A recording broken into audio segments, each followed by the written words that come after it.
continuing the Naabik'íyáti Committee of the 24th Nation Council work sessions. And today we have some special guests with us on our presenters. And we really want to make sure that we hear from their associations and their programs too as well, because we want to make sure everyone was had a chance to work together with our entities internally and externally, and in this case, our external entities with our working with our students, our kids, and our individuals that are in rehabilitation and individuals that special needs and individuals that have opportunities and skills that are still developing, and we still continue to service them, and we can't forget about them too as well. So I know we had a long discussion on numerous different other topics, colleagues, but today was we really want to make sure that we had to listen to some of our presenters today to recognize them and also make sure that they weren't forgotten.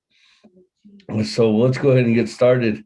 We have a Naabik'íyáti Committee of the 24th Nation Council work session here today. It's via Telecommunications. Well, I'm here in Window Rock, Arizona on the Navajo Nation. I have my colleagues throughout the Navajo Nation, and I have members throughout the Navajo Nation, Naabik'íyáti Committee members who will be online here, and we'll be discussing different things, and we'll be interacting with this on our present after each one of the presentations.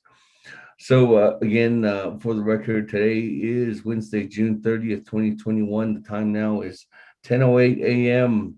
We did post a work session agenda 24 hours in advance, and I want to thank the staff for doing that, and thank the staff for reaching out to each one of the organizations. And I know a couple of y'all had questions or comments too on today's overall presentation. So I hope we clarified that as well. We'll go ahead and call this work session to order now, again at 10:08 a.m. and then we'll get a roll call and then we'll go ahead and move on down from there. So without further ado, I think Ms. Nota, if you could get a roll call going, and then after that we can go ahead and move forward. Good morning, honorable committee members. Honorable Elmer Begay. Honorable Elmer Begay. Honorable Elmer Begay did not answer roll call. Honorable Key Allen Begay Jr.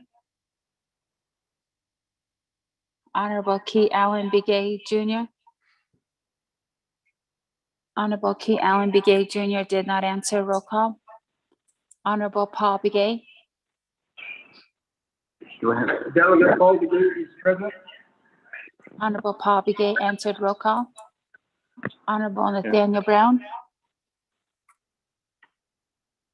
Honorable Nathaniel Brown. Delegate Brown present. Honorable Nathaniel Brown answered roll call. Honorable Eugenia Charles Newton. Honorable Eugenia Charles Newton. Honorable Eugenia Charles Newton did not answer roll call. Honorable Amber Canesba Crotty. All right, good morning, Chartered Delegate Amber Canesba Crotty is present. Honorable Amber Canesba Crotty answered roll call. Honorable Speaker Seth Damon. Good morning, I'm present. Honorable Speaker Seth Damon answered roll call. Honorable Herman M. Daniels Jr. Honorable Herman M. Daniels Jr. Honorable Herman M. Daniels Jr. did not answer roll call. Honorable Mark Freeland. Honorable Mark Freeland. Honorable Mark Freeland did not answer roll call. Honorable Pernell Halona. Honorable Pernell Halona. Honorable Pernell Halona did not answer roll call. Honorable Jamie Hino. Honorable Jamie Hino. Honorable Jamie Henyo did not answer. Roll call. Honorable Vince James. Honorable Vince James. Honorable Vince James did not answer. Roll call. Honorable Rick Ness. Honorable Rick Ness. Honorable Rick Ness did not answer. Roll call. Honorable Carl Slater. Honorable Carl Slater. Honorable Carl Slater did not answer. Roll call. Honorable Raymond Smith Jr. Present. Honorable Raymond Smith Jr. answered. Roll call.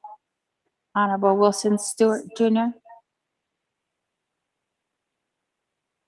Honorable Wilson Stewart Jr. Honorable Wilson Stewart Jr. did not answer. Roll call. Honorable Charlene So. Honorable Charlene So. Honorable Charlene So did not answer. Roll call. Honorable Daniel So. I'm here. Honorable Daniel So answered. Roll call. Honorable Eugene So. Honorable Eugene So. Honorable Eugene So did not answer. Roll call. Honorable Otto So. I am present. Honorable Otto So answered. Roll call. Honorable Thomas Walker Jr. Honorable Thomas Walker Jr. Honorable Thomas Walker Jr. did not answer. Roll call. Honorable Edison Winika. Here. Honorable Edison Winika answered. Roll call. Honorable Edmund Yazi. Honorable Edmund Yazi. Honorable Edmund Yazi did not answer. Roll call. Honorable Jimmy Yellowhair. Honorable Jimmy Yellowhair. Honorable Jimmy Yellowhair did not answer. Roll call. Going back up. Honorable Elmer Begay. Honorable Elmer Begay. Honorable Elmer Begay did not answer. Roll call. Honorable Key Allen Begay Jr. Honorable Key Allen Begay Jr. Honorable Key Allen Begay Jr. did not answer. Roll call. Honorable Eugenia Charles Newton. Honorable Eugenia Charles Newton. Honorable Eugenia Charles Newton did not answer. Roll call. Honorable Herman M. Daniels Jr. Honorable Herman M. Daniels Jr. Honorable Herman M. Daniels Jr. did not answer. Roll call. Honorable Mark Freeland. Honorable Mark Freeland. Honorable Mark Freeland did not answer. Roll call. Honorable Pernell Halona. Honorable Pernell Halona. Honorable Pernell Halona did not answer. Roll call. Honorable Jamie Henyo. Honorable Jamie Henyo. Honorable Jamie Henyo did not answer. Roll call. Honorable Vince James. Honorable Vince James.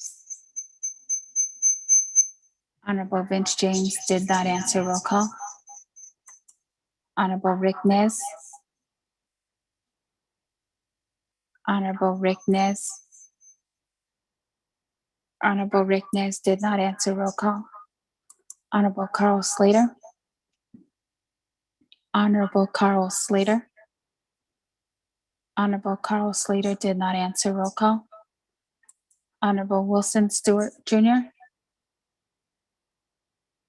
Honorable Wilson Stewart Jr.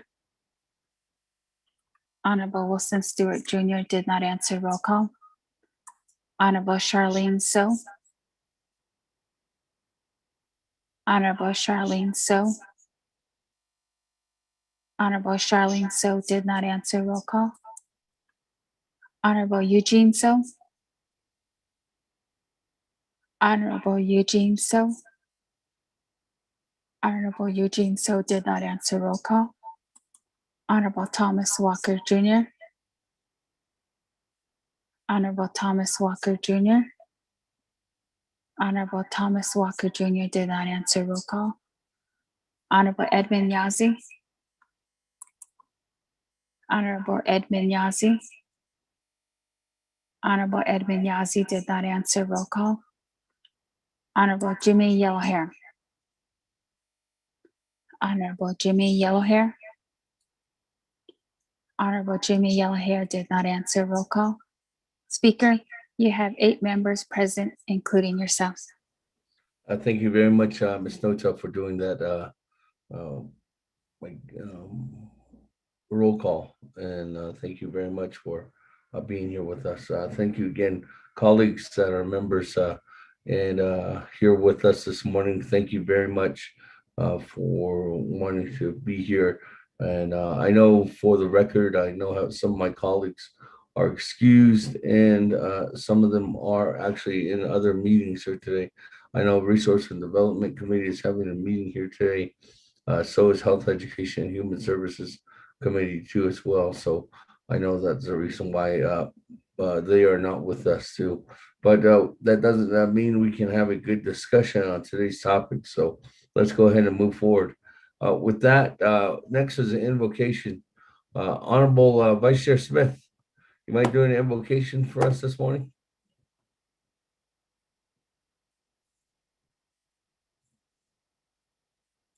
Thank you, Speaker. Yes, be honored to do the invocation. Aben. Yadati nito tsudzin shinke da hodlono koda da asliso tsudzin be ashtech jod at yade. Gracious Father, thank you for most importantly the rain that we received. Thank you from the bottom of our hearts. And you know our needs, Father. We pray for more rain and to replenish the wells, springs, arroyos, earthen dams, reservoirs of water that we need, the aquifer. Water's life. So we pray for that so that our livestock can have water to help them along daily, cool the place off for our agricultural purposes, farming, and those that are doing farming, dry farming. It's a blessing to see and feel the rain. We need rain across the Navajo Nation, and for our family members and relatives that need water, Father, come to you this morning. We pray for the work session that we get an understanding, ask pertinent questions, and help to develop the funding that is going to be utilized for the Navajo Nation, the $1.8 billion, how we apply that, and how we get those projects done, and how we coordinate that, and working together as a fine working machine. Father, we come to you humbly, asking that the leadership through the United States, through the state government, and through the Navajo Nation tribal government, and even our local chapters and those that are in these positions to make these things happen at the local level, all the way to providing the necessary needs that we have. We thank you, Father, for giving us the ability to have these meetings. Know that there's other meetings going on. Pray for their meetings and their efforts, and their agenda as well as our agenda. And those folks that are listening in too, pray for them and their families and relatives and loved ones too, Father. Father, we come to you also praying that this COVID-19 has really impacted and hit us hard. We've lost loved ones. We pray for the ones that have lost loved ones. We pray and thank you for the ones that have recovered and come forth, and we just ask that you continue to protect us, wear our mask, wash our hands, social distancing, and being aware of our surroundings. And also too, Father, this Delta virus that's been reported the first on the Navajo Nation, we don't know what that's all about, and we don't have a full understanding, but those that have been vaccinated and those that have received medication, we pray that that vaccination will work, keep us protected, and those that have naturally caught the COVID and have the antibodies to fight the COVID-19, we pray that this Delta doesn't succumb us and put us back into what we were last year, where everything was shut down. Now we're going into the yellow, from the orange color to the yellow, pertaining to the emergency management, health orders that are watching and being given us that information. We pray for our first responders too, and those that are out there constantly trying to keep the COVID-19 down. We pray for their welfare, their safety. All the law enforcement officers, EMTs, nurses, doctors, Ccrcs, just to name a few. Don't mean to not name them all, Father, but you know who they are. Even our family members going to help others that are in need of help. So we pray for their safety too.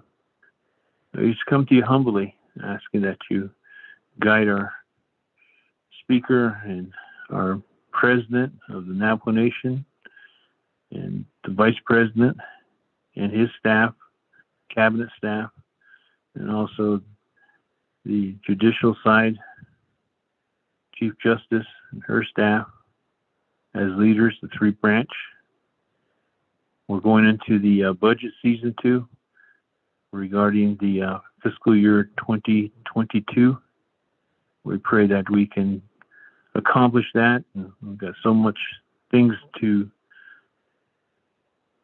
work on to help our people through the FY 2022 budget and the Arper funds that are being presented to us. And it is a big responsibility and job.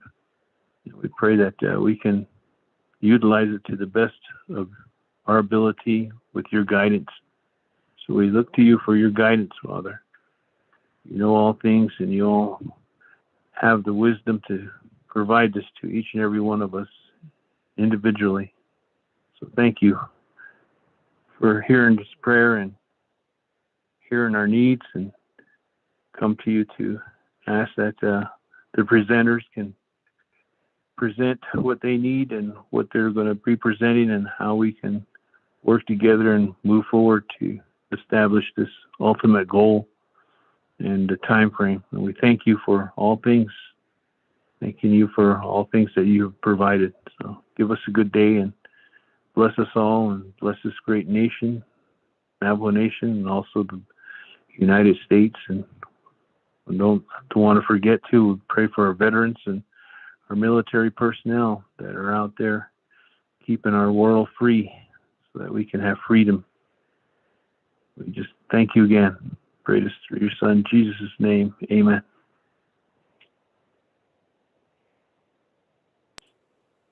Thank you very much for that. A wonderful prayer, Honorable Vice Chair Smith. Thank you very much for not only blessing the day, blessing this meeting, this work session, but also paving the way for the rest of the week too as well, and into this weekend. So with that, colleagues, members of the Naabik'íyáti committee, let's move on down. Item number 2 on our agenda, we do have recognizing guests and visiting officials. Are there any recognitions this morning?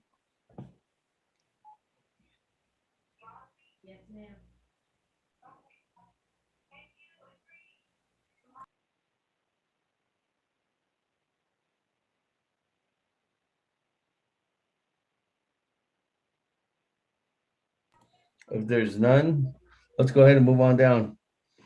Colleagues, to work session topics. And again, we did, as to everyone that's listening in and continues to listen in, we've been here at the Speaker's office trying to gather as much information as we possibly can and feed this information through the presenters. And the reason why I get it directly from the presenters is because you're the ones in the field, you're the ones that are there doing the job on the front lines, and we wanted to make sure that we at the Speaker's office wanted you to present firsthand to the members of the 24th Navajo Nation Naabik'íyáti Committee.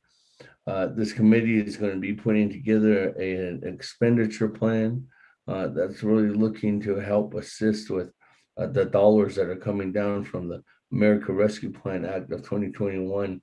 And in this, there's could be opportunities to help assist organizations. And that's the reason why we really want to hear from these 3 organizations. The first one we're going to hear from is Tohatchi Area of Opportunity and Services. The second one is going to be St. Michael's Association of Special Education. And then the third one is going to be the Coyote Canyon Rehabilitation Center. So out of these 3, again, we just want to make sure that everybody was aware of these organizations, at least make sure my colleagues and they understood what these organizations do, and over maybe a quick overview of what they do from each one of the presenters. And then if there's any questions or any opportunity that you're looking at, trying to identify some possible appropriation or any kind of infused capital or any kind of support just from the Navajo Nation on certain initiatives, projects, or ongoing services to the Navajo people.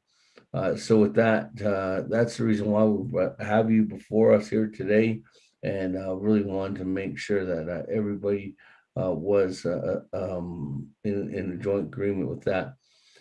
We do have, I don't know, Mr. Rico, did we get any presentations? Or Chief, did we? Yes, From where? all 3 of them, Rico is sending them out now. He just sent out house. Okay, it seems like we did get a presentation from all 3 organizations. It looks like Mr. Rico is sending out Tohatchi Area of Opportunity and Services, or TAOS, is up first. So I do believe that they do have that. And if you have the opportunity to as well, if you're on the Zoom page here, to share your screen, and then we can go ahead and follow through. If you don't have that, we can do it for you with the staff, with us moving forward in that direction. So again, thank you very much to everybody for being online today. So without further ado, let me go ahead and turn the floor over at this time to Tohatchi Area of Opportunity and Services.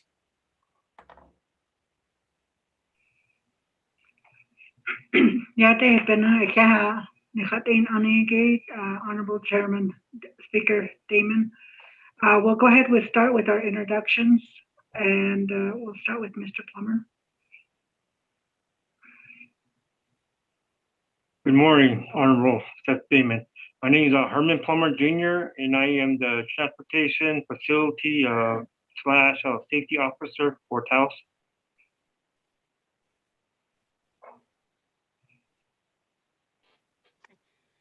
Good morning, Honorable Seth Damon. My name is Annette Edsity, and I am the Office Manager for Tohatchi Area of Opportunity and Services.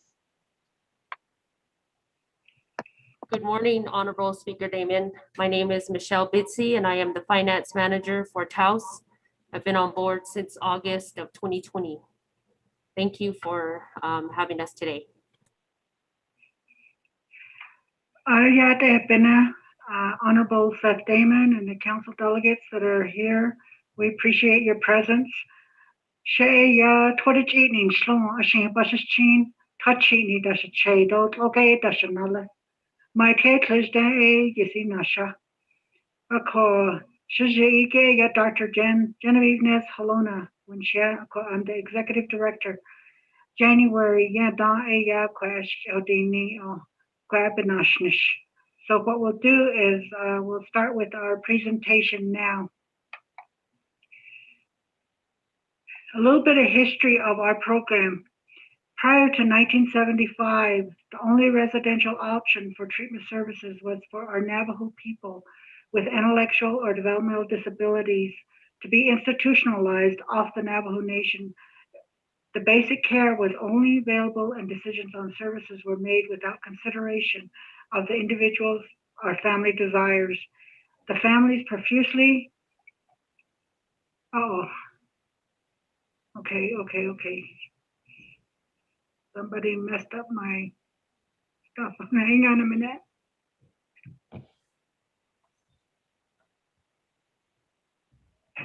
Okay. The families profusely expressed that they wanted their child or brother or sister home. Therefore, a school for me was created in 1975 at Tohatchi at the Trishka Boarding School to return our people home to the Navajo Nation. Adults who were in institutional care in the state system were returned to Navajo to be closer to their family to reestablish a relationship. In 1994, starting to change from institutional care to providing group homes with residential services began to ensure the health and safety of each person. After the name change to St. Tohatchi Special Education and Training Center, the program remained in Tohatchi but relocated to the vacated Tohatchi Boarding School. In 2000, SATEC name was changed to Tohatchi Area of Opportunity and Services, Taos, to move to implement self-determination and person-centered planning. The required shift of traditional thinking and ways of doing business to our mission, which puts more focus on individuals direct services and supports. The individual is the central driving force in determining his or her vision, long-term goals, short-term goals, and meaningful day. Their dreams, supports, and services are all within their decision-making power. Taos Incorporated has been in existence for 47 years. The organization originated with the former influential leaders.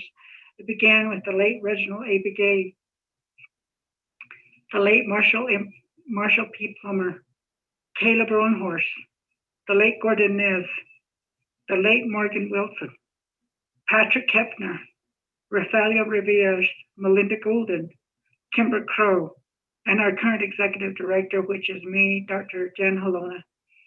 All of the leaders selflessly gave their time, efforts, and dedication to set forth the path for this prominent organization to continue supporting Native Americans with disabilities. The governing board of directors currently are Angie Frank of Two Gray Hills Chapter, Travis John of Coyote Canyon Chapter, and Benjamin Henry of Sheep Springs Chapter. Tohatchi Area of Opportunity and Services is a comprehensive, essential organization. Yes, and why? Because Tohatchi Area of Opportunity and Services strives to continually improve the quality of support and quality of life for people receiving these supports. Taos's mission is foremost to practice concept of people through keen understanding of cultural identification, which promotes a person-centered planning approach and fosters meaningful choices and quality of life. With this concept, Taos achieved important milestones. Implement complete independence and 24-hour spending systems at their discretion, which is the ABLE accounts. Implement community mapping to guide the individuals to foresee community opportunities. Individuals will participate in home assessments and approval of their homes to fit their needs. Individual rights are recognized and equal protection by due process. Maximize services, units for all individuals, more employment opportunities, increase in natural supports and independence, increase receipt of mail, telephone calls, and family and friends. Individuals vacated out of apartments and moved into actual homes. Each home is assigned a vehicle, 13 years of CQL accreditation. Nonprofit organizations like TAUS and other providers will continue to face challenges as we move forward. We still exist in a curious world in which disabilities is not yet quite understood and sometimes forgotten. We are faced with legitimate questions of whether our existing supports and services can sustain against a stagnant economy.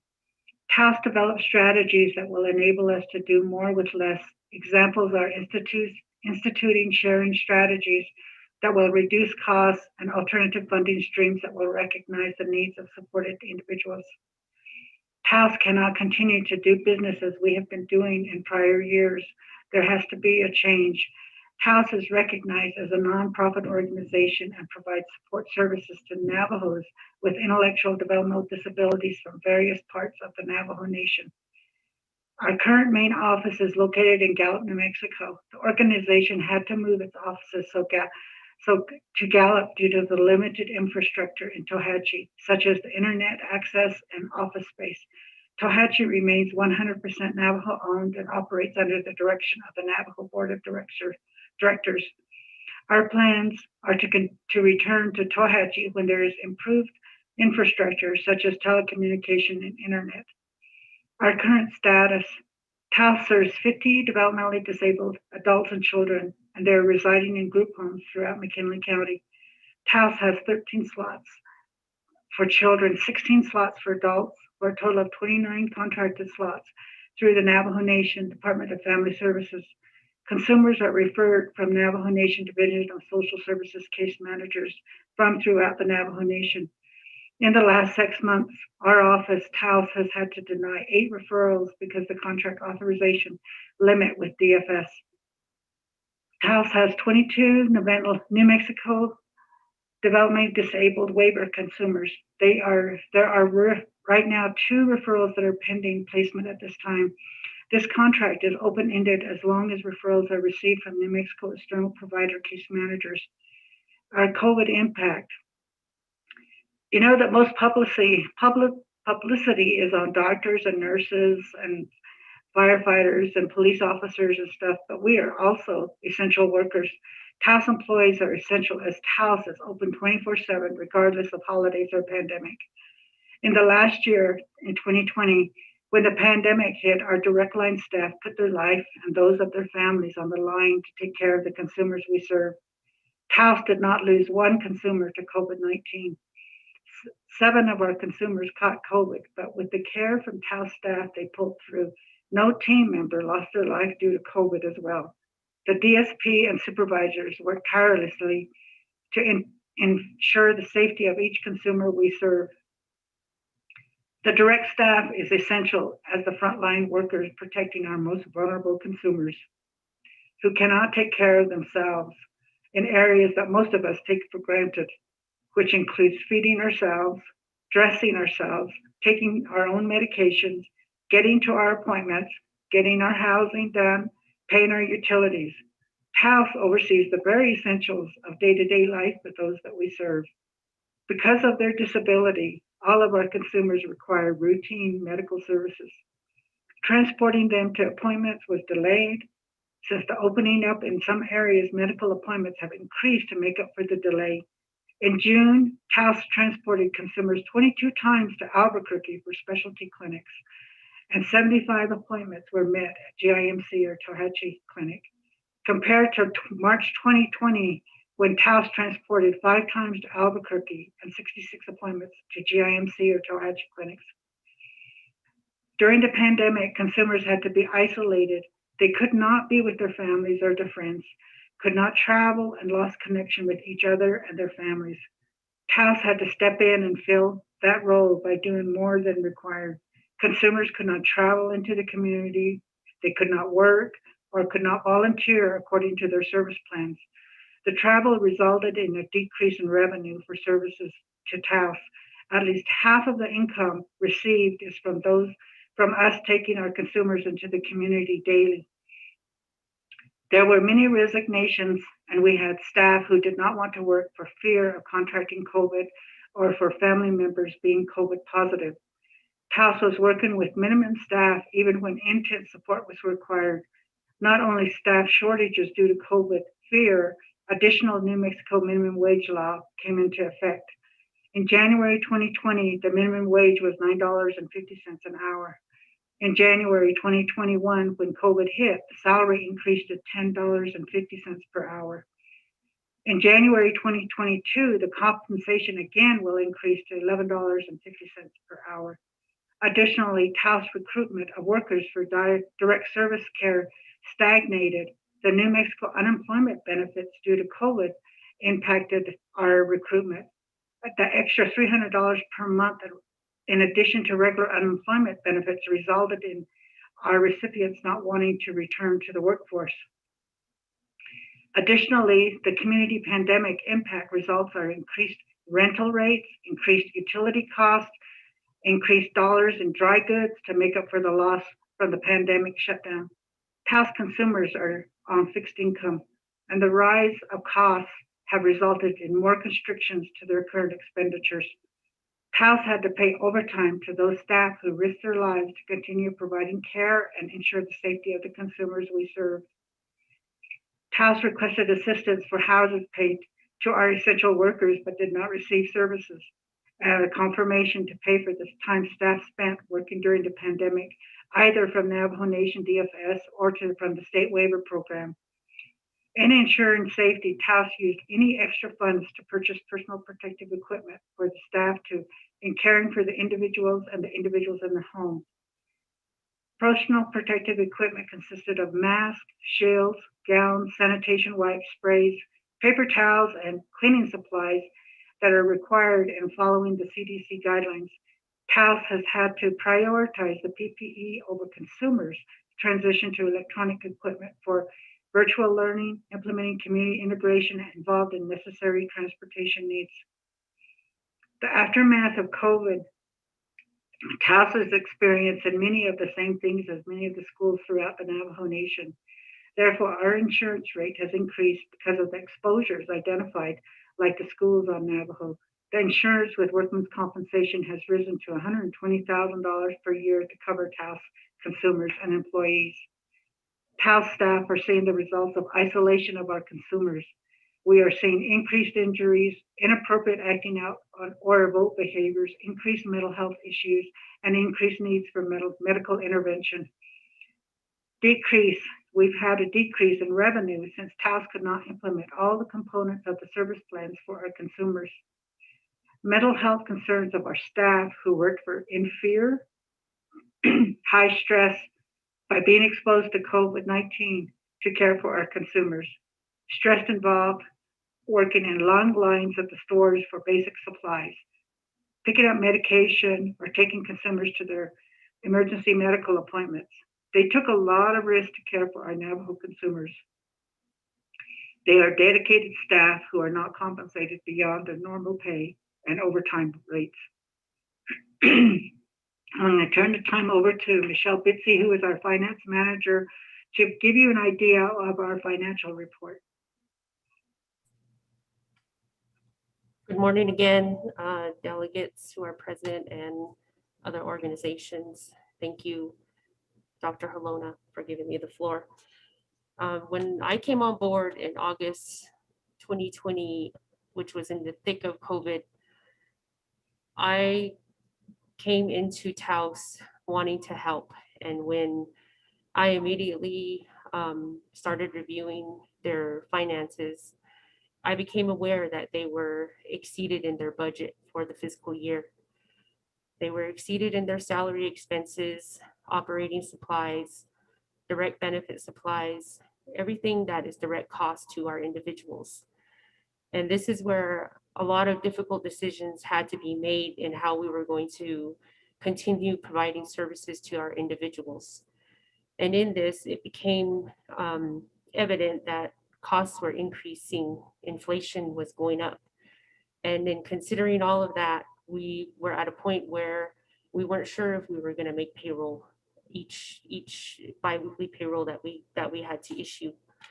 So it was very stressful. There's times that I lost sleep dealing with the finances, thinking about what we're going to do, how are we going to get through this. And so that's when we all came together as a team and started realizing that we had to make sacrifices if we were going to continue providing the services that we do, if we were going to continue with the staff that we have. Even though it was limited, we were facing a shortage in staffing.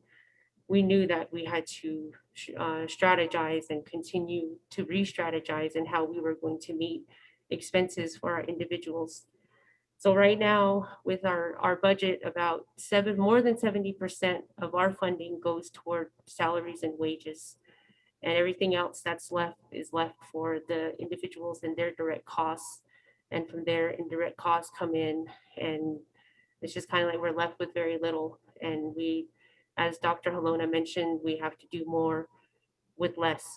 And you'll kind of see that in the high costs that we had to deal with as COVID-19 related expenses came in, and calculating where we actually spent a lot of our funds.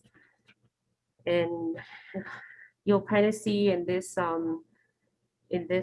chart here that we spent more on food, rent, utilities, direct benefit supplies for the individuals during the pandemic, and the results show in comparing costs with the prior year.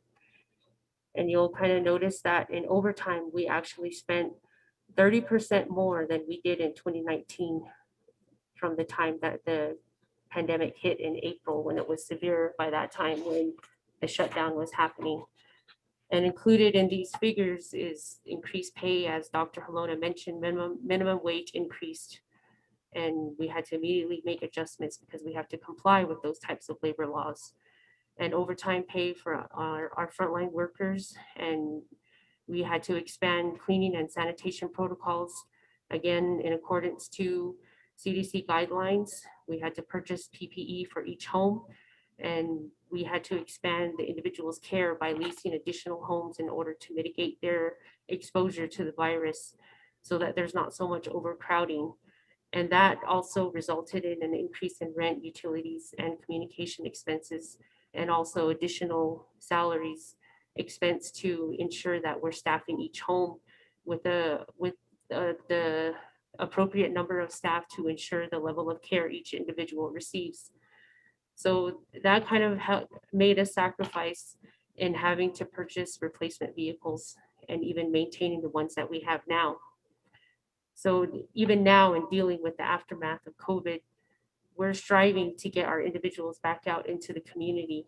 And during the pandemic, all that we could bill was supported living, which was them being home. And we really couldn't bill for the community integration, which is like 50% of our budget. And it's because they had to be isolated.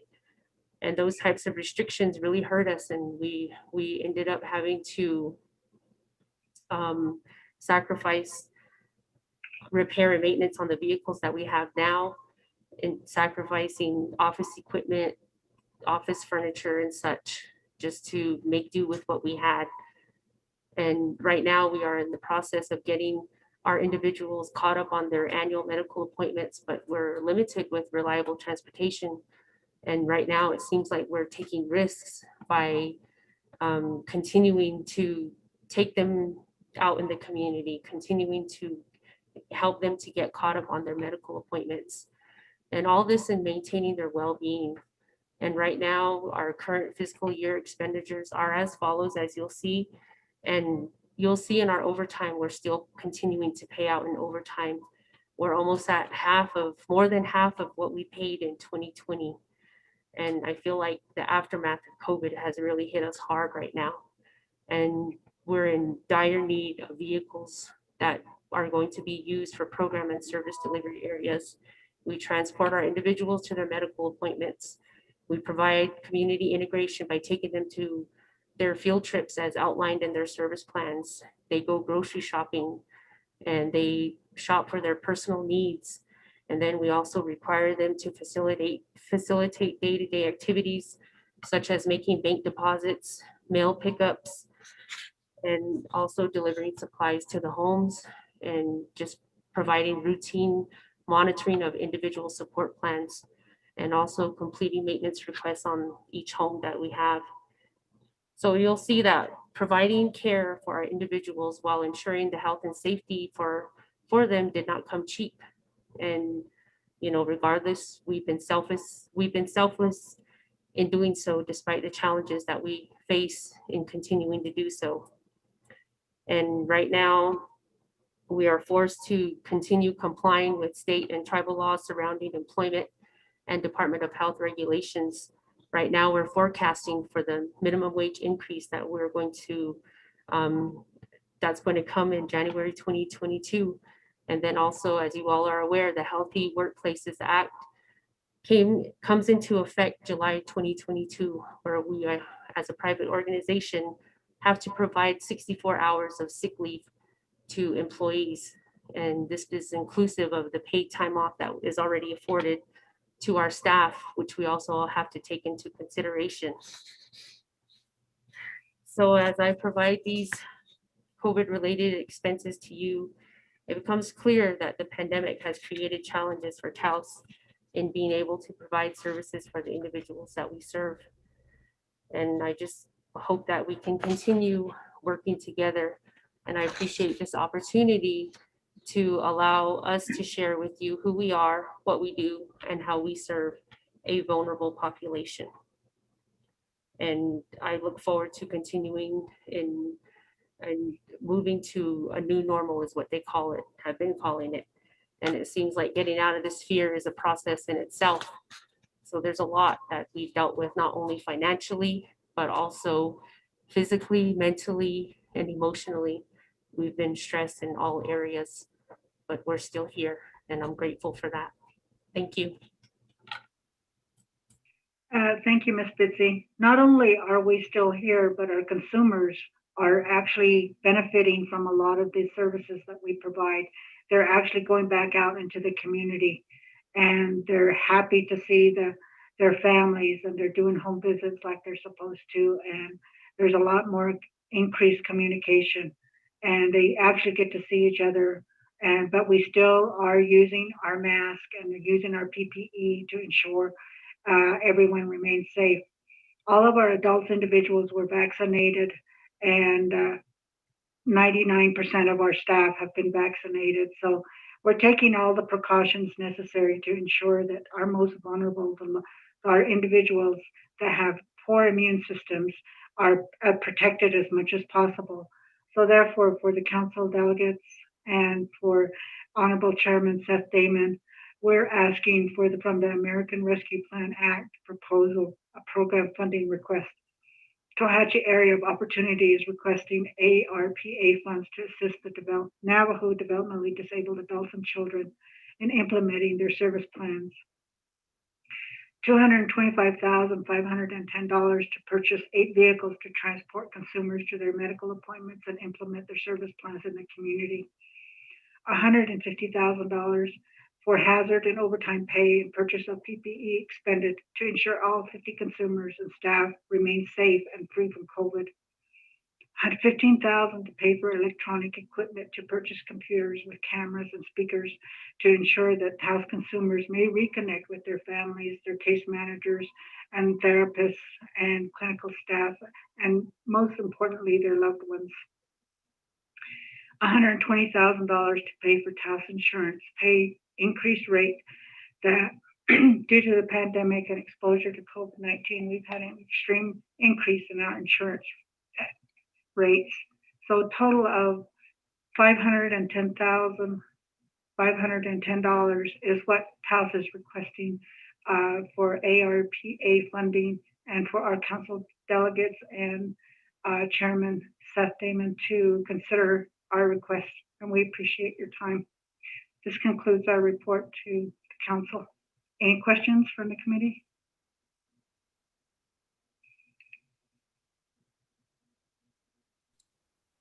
Thank you very much, and thank you very much for the presentation from Taos, and to you and your team members. I thank you for everything that you've done and continuously supporting that effort to take care of our Navajo people in that responsive action, not only in the past, but even through this pandemic. So I appreciate that. With that, colleagues, let me go ahead and turn this over to everyone. Are there any questions right now for Tohatchi area of opportunity and services, or known as TAOS?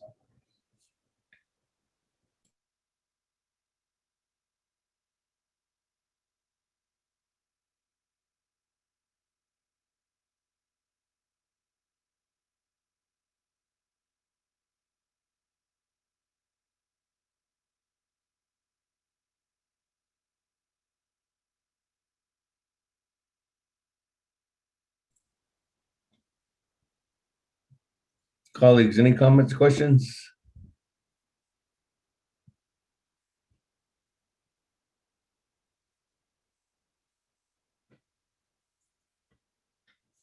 I have just a further comment and a request. I guess, first of all, thank you very much for that breakdown and an overall request.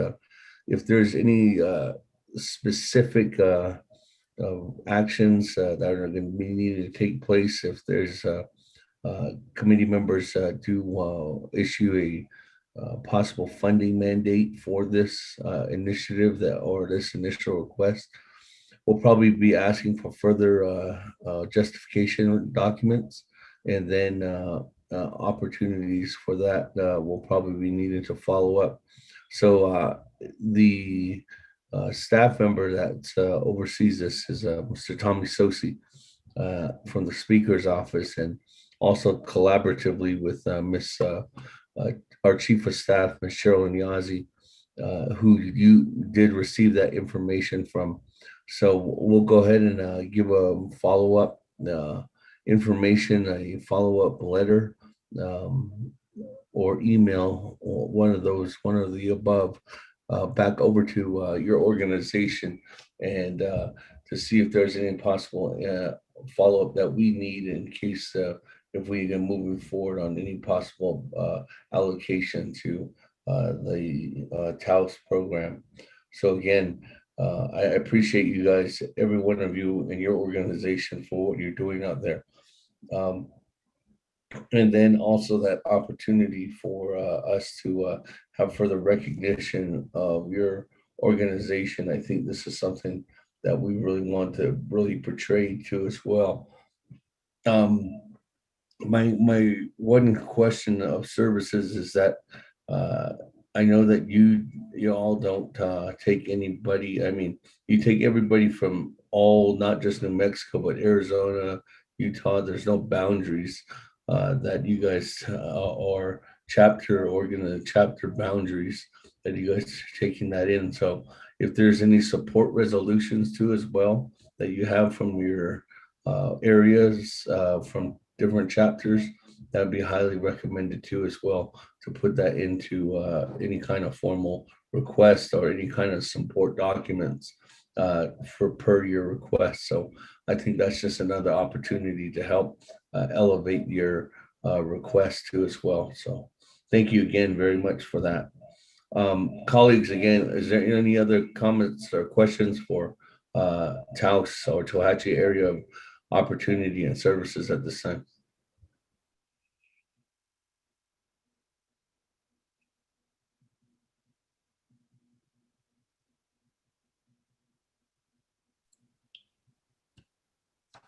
If there's none, thank you very much. Thank you for that history explanation and the overall presentation of what you guys have done today.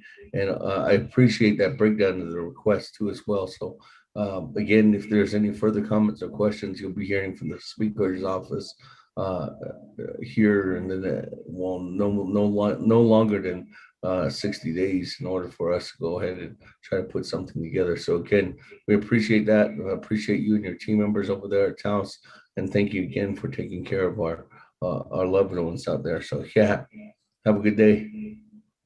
Thank you very much. Thank you as well. With that, colleagues, let's go ahead and continue on down on our agenda. Item number 2, we do have St. Michael's Association of Special Ed. Who do we have on the line from SMAES?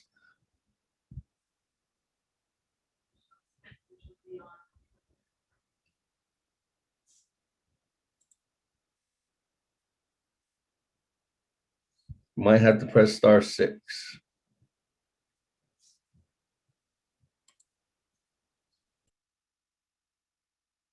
Good morning, Honorable Speaker Seth Damon. This is Michelle Spencer with St. Michael's Association for Special Education. Oh, great. I do apologize this morning. With the rains that we had last night, all of our phone systems are down here at St. Michael's, so I'm not sure who is able to get onto this call aside from myself using personal cell phones this morning, but I am here. My name is Michelle Spencer, and I'm the Executive Director here at St. Michael's. And like I said, I'm not sure who's joining in, but if anyone is here from St. Michael's, they can go ahead and introduce themselves.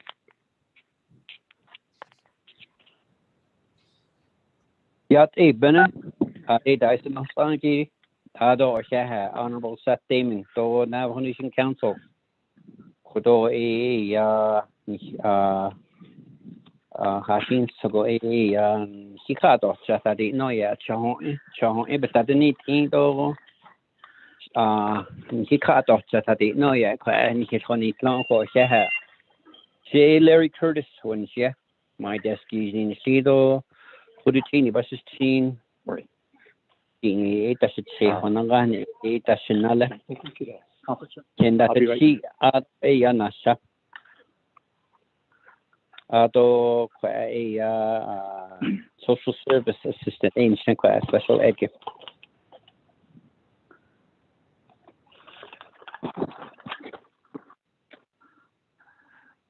Good morning. Can you hear me? Yes. Good morning. Okay, good morning. My name is Jeff Key. I'm a board member for SMAES, St. Michael's Special Ed. Honorable Speaker Damon and Honorable Council Delegates, thank you for the opportunity. Okay.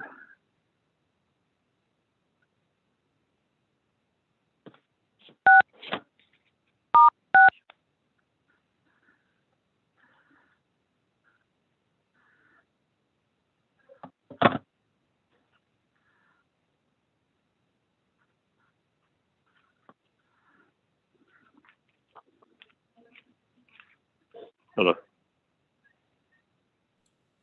Yes. Ms. Spencer, does that conclude your introductions? The floor is still yours. I believe so. Like I said, again, I do apologize. All of our phone systems are down here at SMAES, and they are telling us it's due to the rain. So I do apologize. And with that, we will go ahead and begin our presentation. So as far as our organization and our mission, I will turn that over to Mr. Larry Curtis.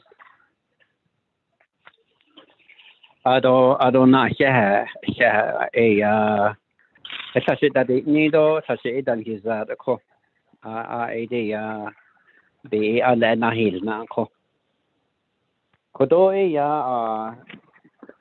St. Michael's Association for Special Education as isago achodish also bahas na dole ko the next etche okay Ashin go old time be wasigi the his eastern state only.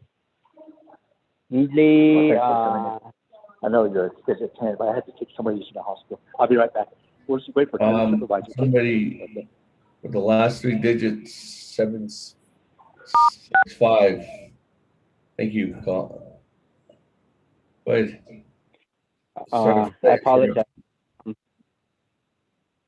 1968, yeah, Sister Mary Jane Ryan, well, yeah, St. Michael's Mission, Catholic Mission, Aja Yan Hania. ko son long a registered nurse ne ado ko nan le dan na ka na lo do ze is en long ado shin han so go ya sini ya jin le ni shin sa ai se da ho sin to ma do je da gi ke dan le ni gi shin sa se da ho sin dan shin ya sini ya sa ba dan da has la betisto ben sekisen le ni do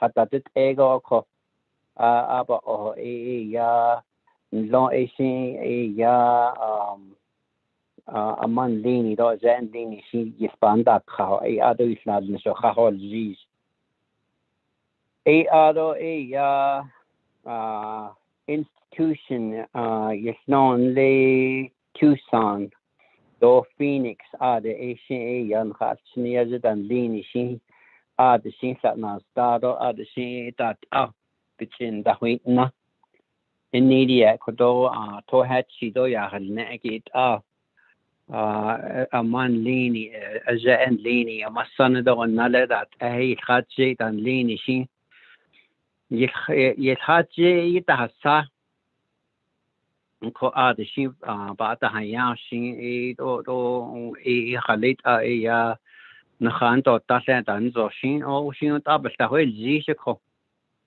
institution or ya go shiniyajin lini baktandas ani overcrowd or khayushin long beslas do shin job at hayada a cushion systematic chain or yagishin bespazen benina adin khana dokha could ba hashiado lis kodo ultra bahado wasno shin tayina ado it's can not Jashi, fishing the head house in the Gishin got ayin the ultragi Hallowed. Ado no a sneezing lany adin nahas cre. Ado da quad out trabalia lay messenger. Ado sain zadin da crelaco. Dan chato ba dayanje residential group home shiba holia. Okay, Franciscan eight shorty. Asian has all you can done so one by the hotels ado could a classroom with the holia. Ado stand holds this the Australian ado ultra Diego the Nasado light students in Linigi. ADG Castan 150 Yale Kidako Benina Ado mission jet at the 800 point there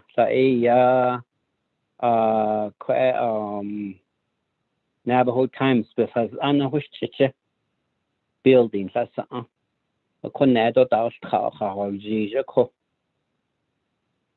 Ado Ultra and Lini Nasi Lord there Yegon long bitzi lolia 19 March 1970 and a board of directors has lean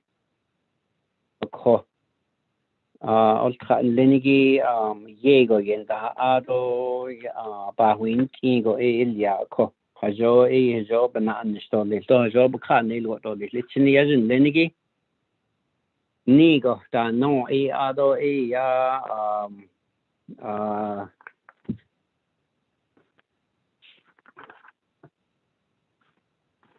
mission or mission statement or ko ado long khatin long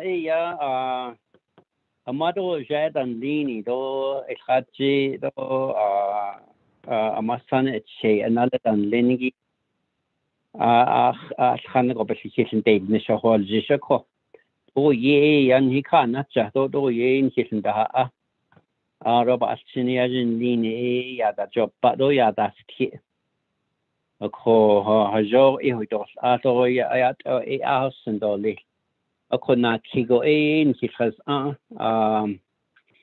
education 5 years old. He's Slabanacha go Ostraski Adohol.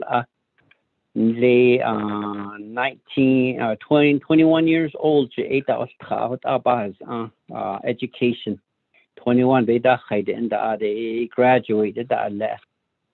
The certificate betrada nito ado net nichen lo hat even not a hat yehos agi benachin lo banana yes and a madan leni guardianship ra yehos ni ko tata be guardian dan le aben da as an has sneezing leni 18 beda khadot tagogi ko be ba hot ba hosil anko ado sa hawan di sta what is that or le lan chicago le edo dai shimado jaba hashiado le da non da sa yan le Chinley Valley School the house yeah person that has anko Hojoni Foundation that the Halia Flagstaff the because Ajo na inch Kadolis Ajo not the Stasa no da Yanda Alco Bebana House Anco. Okay, 21 Beda Ado Beba Hot Le 22 Beda Hago Aqua St. Michael Special Eta Hona Aqua Shahayado Lista no. DTA this adult program ajo aqua basil anko da try line quite line ba yado line besin del nishako okay qua ultra baz ado le Adams and then the Tubi City Torion Rama Ado akon akeda hat inigido ganaru la amil look at chikay ade in has siniyazin lini das khado ade in dakhe oko Sunday go bus le sininada itla pagagon dikhe ade sininada itla Monday don't leave.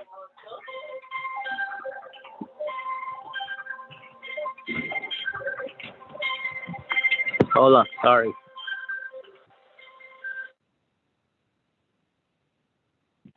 I apologize. You'll have this lots of phone. In the Friday, go not a hit Friday, it's Austra. Aro in long in the Hawago, not a hit is a coade a man leaning or zen leaning. It's not outlaw. It's hachi. Adiyata do hashin sabo interaction with and leaning yes but inatis on akut baba with baba hunits and baba will and out besna happens besinta halzishiko ado long education public school do BIE Indian education best contract St. Michael Special Ed because we are a non-profit private special education school program Siniazin Lini Daustagi education Bahayanigi IEP Baholo individual education plan basanetli to banda with ado amanlini do social service khashin siniazan lini yesdan therapy speech therapy yes hos agi physical therapy betis nagage Paganda Bajenda has tigi then nagada yos aton not the yos yes dan ado occupational therapy aya ye huidos asigito beto le kwa presentation ni kita no aja hota tahalian ko okta senior ni presentation ado banda has unlenigi special Olympics edo bahol long kwa ado danit presentation sto beto na ga gito na da lo just again dan na do gaat aan lengi even na beniltin ko ara patal khan leni ta se khan na chao senior leni presentate ne ko benatchen lo betrisen leni betrata hat es se do al khan leni yeta netlen ko nas konta dat ege yeta hos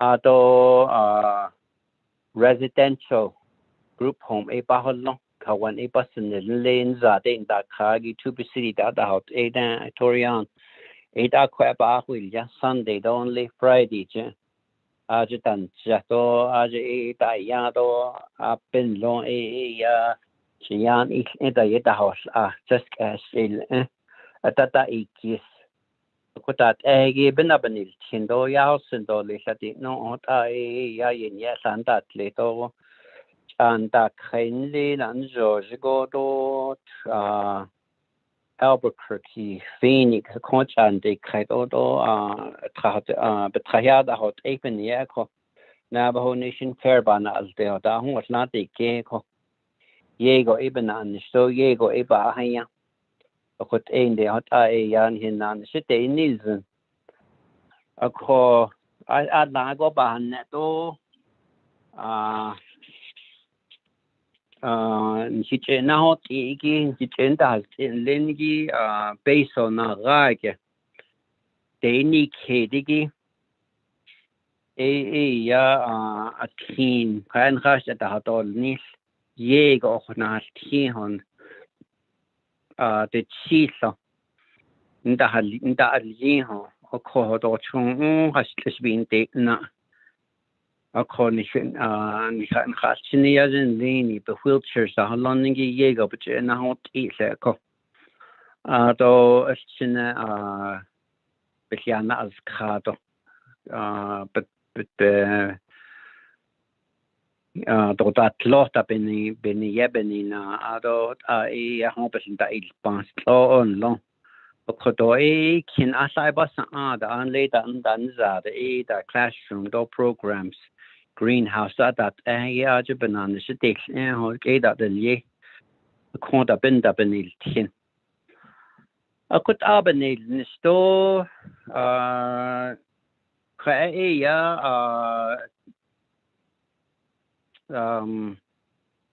the question sign he trans nigi benina anle hawan ko ko banana chicken lengi bche not it Fridays go ado 1 weekend in dalnish bananas ado Friday go we go out ado ko be kick ana hon ti do ade not bananas la ade ban not cha nan spananal ade tanate ni la hot apel delnis kana khay kon halsinien lini sin kita sa to pikistan lini sin da sa o hawa de na sta ko ba da ya do indiat ya adat ado kwa ultra lini ba an dolni eben da huit ado eben ya sanetli ko hajo ya trantot satati no put ben da huit ko yego nan sto ya yego nan il ko kinda bas da dol ni li furnitures atat egi da saban nata to pan nata haiton covid pinina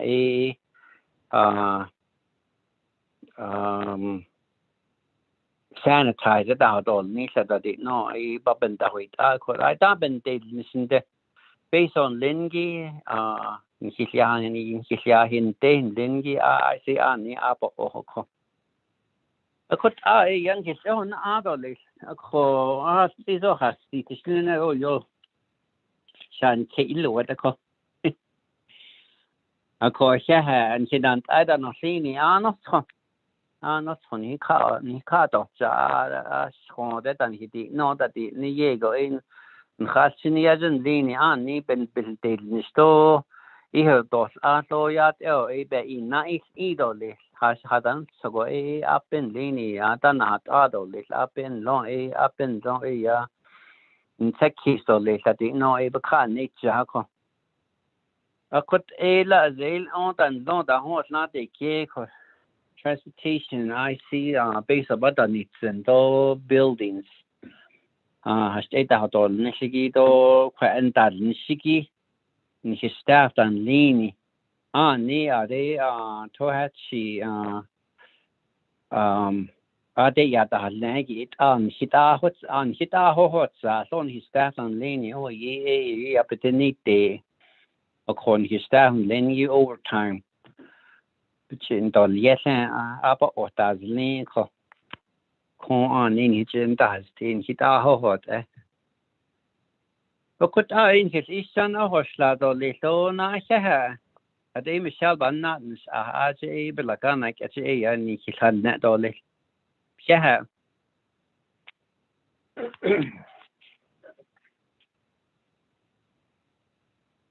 Again, I thank you for listening to St. Michael's. This is Michelle Spencer.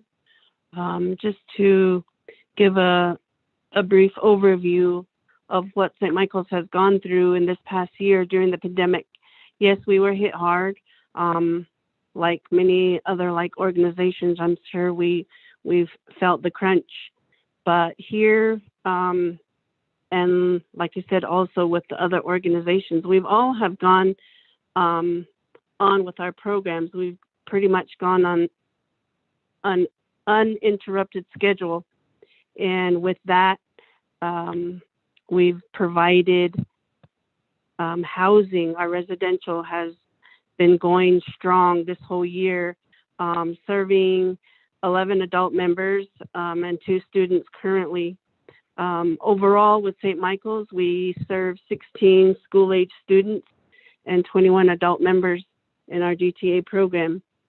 We do have a residential program. We have an education program. We have transportation, food service, maintenance, and a nursing department. Within our education department, we provide OT, PT, and speech services.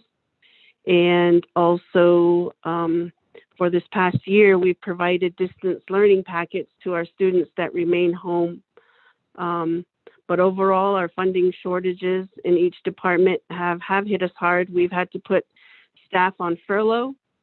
The only staff that we currently have working are our residential service providers who have been here this whole year. Our organization was hit really hard this year in November and December with some COVID cases. And fortunately, we did not have anyone succumb to the virus, but we were able to overcome that along with our staff. So it's been hard. SMAES receives funding from school districts that we have contracts with.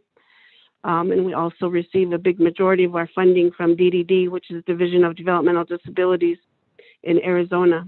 We also have a direct mail funding program for people that send in donations through a sponsorship program.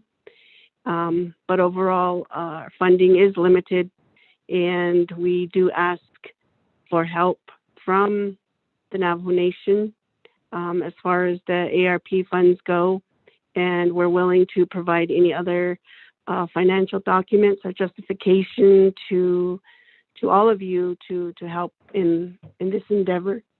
But right now, we are seeking funds to help with salaries and expenses for all the money that we've lost this past year. Also capital improvement and maintenance on some of our buildings that we need to have sanitized, disinfected, and ready to start the new year. We're projected to start a new school year come August 9th. So plans are underway for that. As far as our distance learning packet goes, we're wanting funds for computer equipment and maybe some internet to those families that need those services. And then also with that, our group homes have been in operation, like I said, but some of those appliances and furnishings need to be upgraded. And also the biggest part we've been seeking funds for these past couple years have been for our roads. And we did have a prior proposal into the Navajo Nation, but once this pandemic hit, that was pretty much put on hold. But we are fortunate for past grant approval. We were able to purchase some buses and also some computer equipment. So with that, I do thank you for listening to us this morning from St. Michael's. And if you need any further information, please feel free to contact SMAES. Thank you. Can I make one announcement? Please allow me to make one more announcement. Tomorrow, July 1st, 6 p.m. on Lay Veterans Park on Lay St. Michael's. Our Navajo Nation Police Department are sponsoring their torch run for Special Olympics. Aje Samantha Yazi in Loe Walia Haliado Aje Nahayana Akut I set up Yila Ako Nikilinte Dotcha. Yes, County, he's 6 p.m. go. A.A. based on Hade late for our Special Olympians throughout the Navajo Nation. Aje based on Kaiche. Oh, thank you very much. Thank you very much for that presentation and the breakdown there, and then also overview of the history on how you guys were formed. Thank you very much. And colleagues, they did send over that proposal, I guess just initial preliminary proposal, and that was sent out to everyone here too as well. So I'm going to turn this time over to the floor. Colleagues, at this time, are there any comments or questions for St. Michael's Association of Special Education?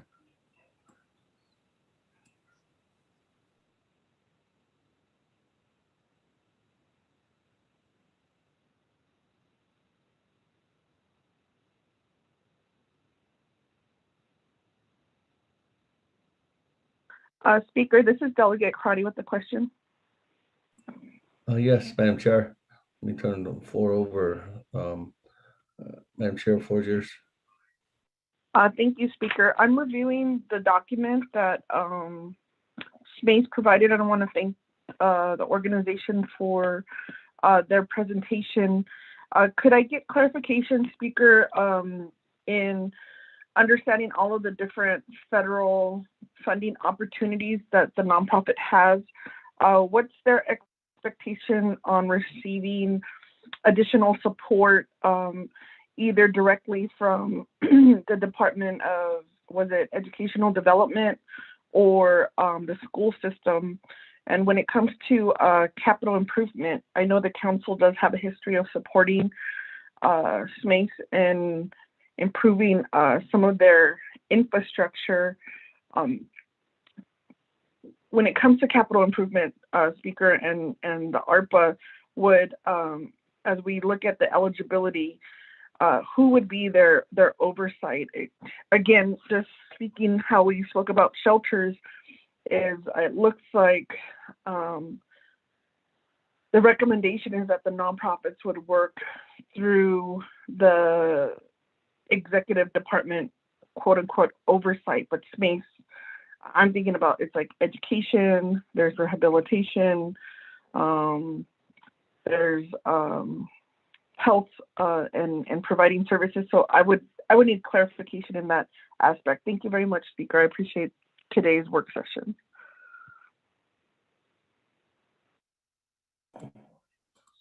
Thank you, Madam Chair, for that clarity, or actually for that question. And just to put some clarity on that, it would really be up to the executive branch to say, okay, if we were going to appropriate any kind of funding to them. Well, first, would that meet that criteria and the guidelines on the Treasury's guidelines? Second, if this was outside the realm of ARPA funding, I know that it would be up to the criteria of the executive branch under social services or education that would take the lead role or would be the lead agent under this. Or in some cases, again, I do believe in the past that there was no lead agent. And what it was just a direct grant funding. And they did a grant application. But it seems again through the process, those were just minimal amounts of dollars. They were not in the millions of dollars of funding. And that's something I think that if it goes that high, that's something that would definitely be having to go through a drawdown process.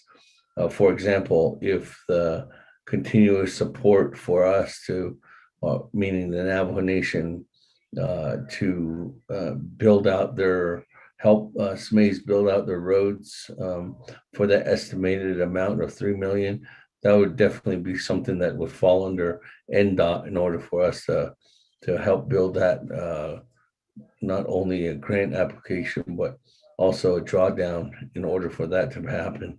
Or either that, giving the funding all to NDOT so that they can be the lead agent and they would take control of that. To answer the question back to Ms. Spencer, though, we'll probably have to answer the rest of those questions, Madam Chair, if they're looking at any other ARPA funds or if they're looking at any other documents or services from other entities, or if they're looking to actually write a grant specifically for any kind of other programs right now. Ms. Spencer, I don't know if your organization is doing that.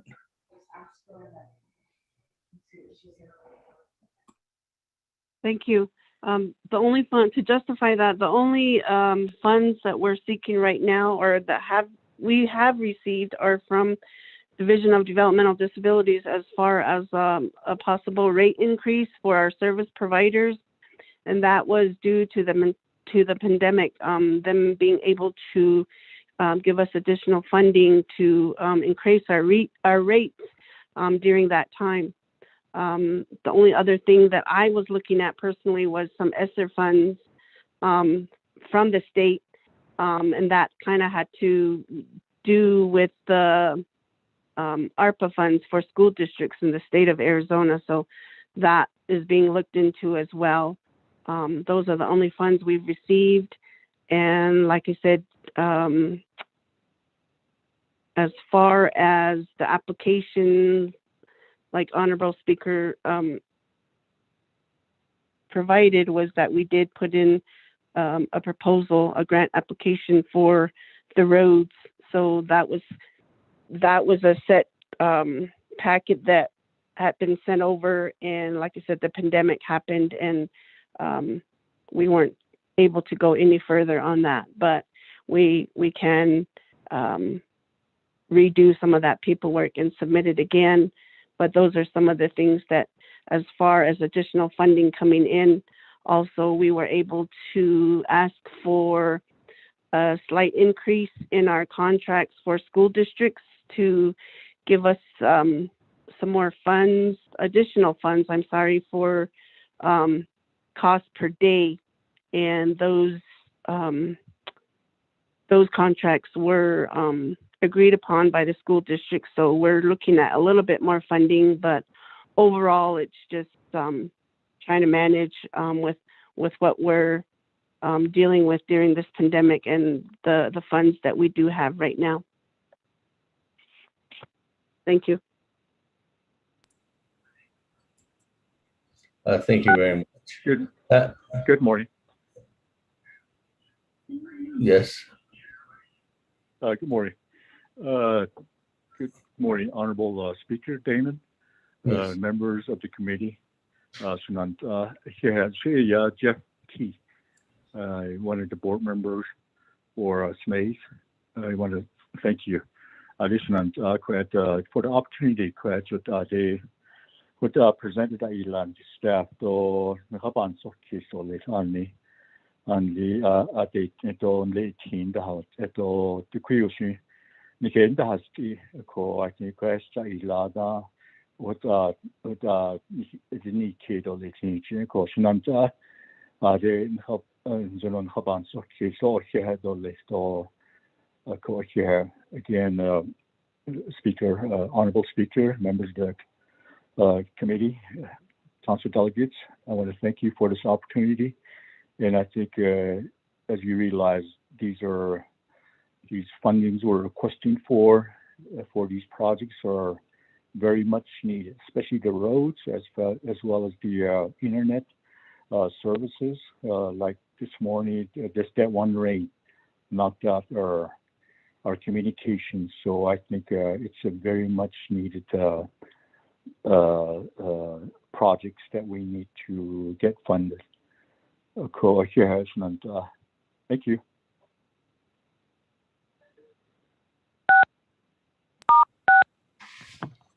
Thank you very much for that response. That, colleagues, let me go ahead and go back to the floor. Any other comments or questions for St. Michael's Association for Special Ed this morning?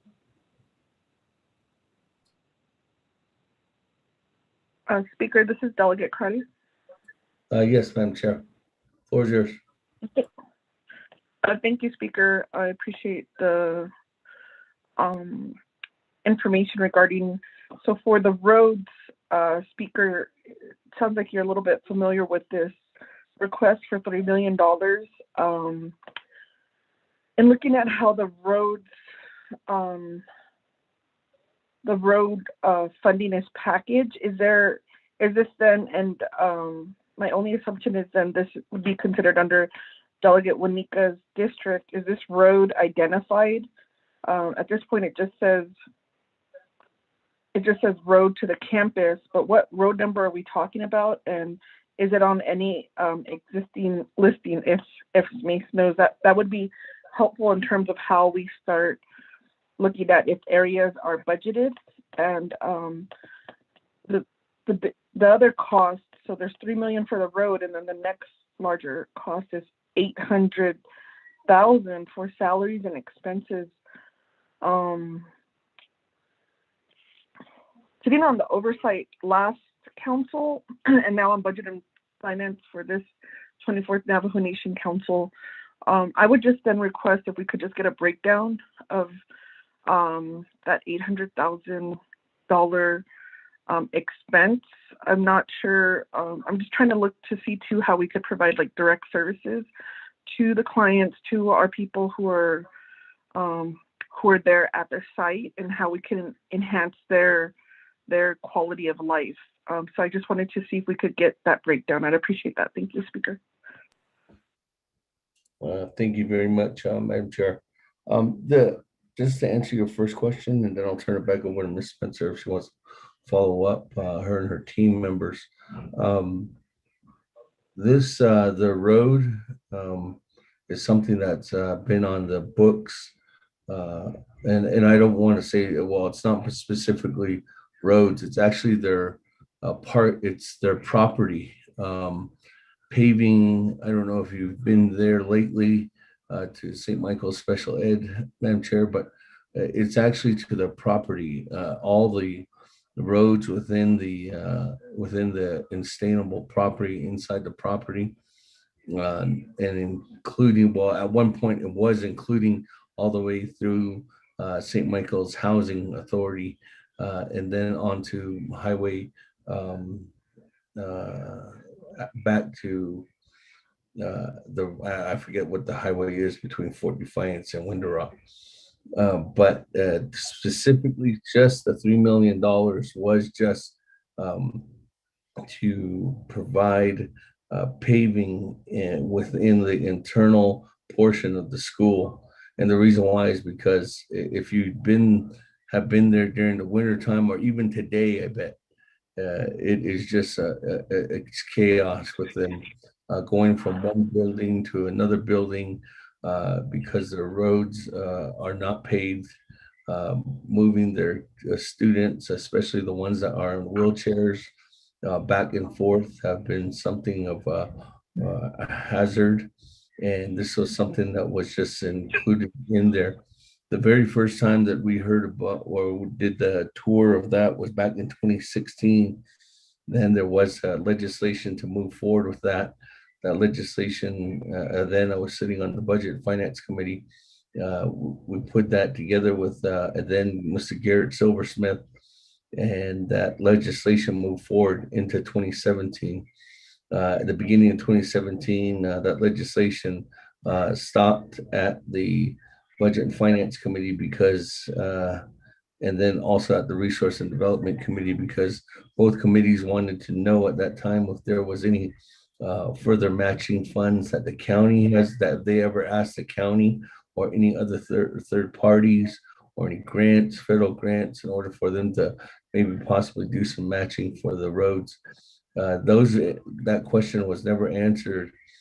Bringing that legislation back forth, there was a priority listing by the former president, Russell Begay, who put this on as priority number one on his roads initiatives, and they wanted to get this completed. This did go before the Naabik'íyáti committee back in 2017. Unfortunately, there was additional questions that were needed, but were never answered on behalf of the board at that time. So that table never reached it to the Navajo Nation Council. So what happened at that point was there was a sidetrack, I guess another track that this initiative was on, if we remember back, Madam Chair, serving in the 23rd Council, this was actually in the transportation bond or transportation plan that was put before the Navajo Nation people to fund. That was where this was funded, initially to be funded to as well. In moving forward, this roads, actually this funding to provide infrastructure for roads and within their internal area within the property of SMAs has been on every single transportation bond initiative since 2017, Madam Chair. So in this new transportation act that we were working on back in 2019 and into last year before the pandemic and through right now, if you look onto that initiative, that Navajo Nation SMAs Road is still in there, and this is considered one of the priorities, Madam Chair. With that second question, I could turn that back over to Ms. Spencer and ask that question.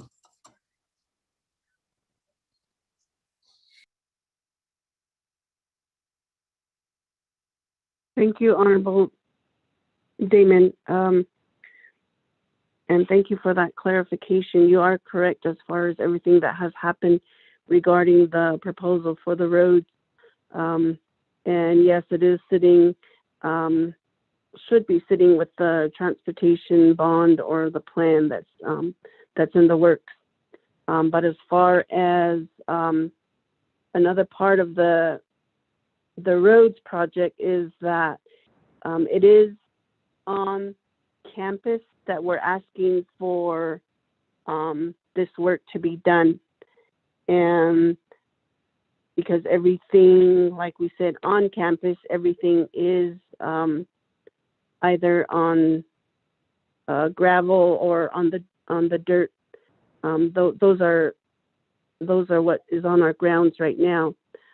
Also, the road, the campus that we sit on is private land.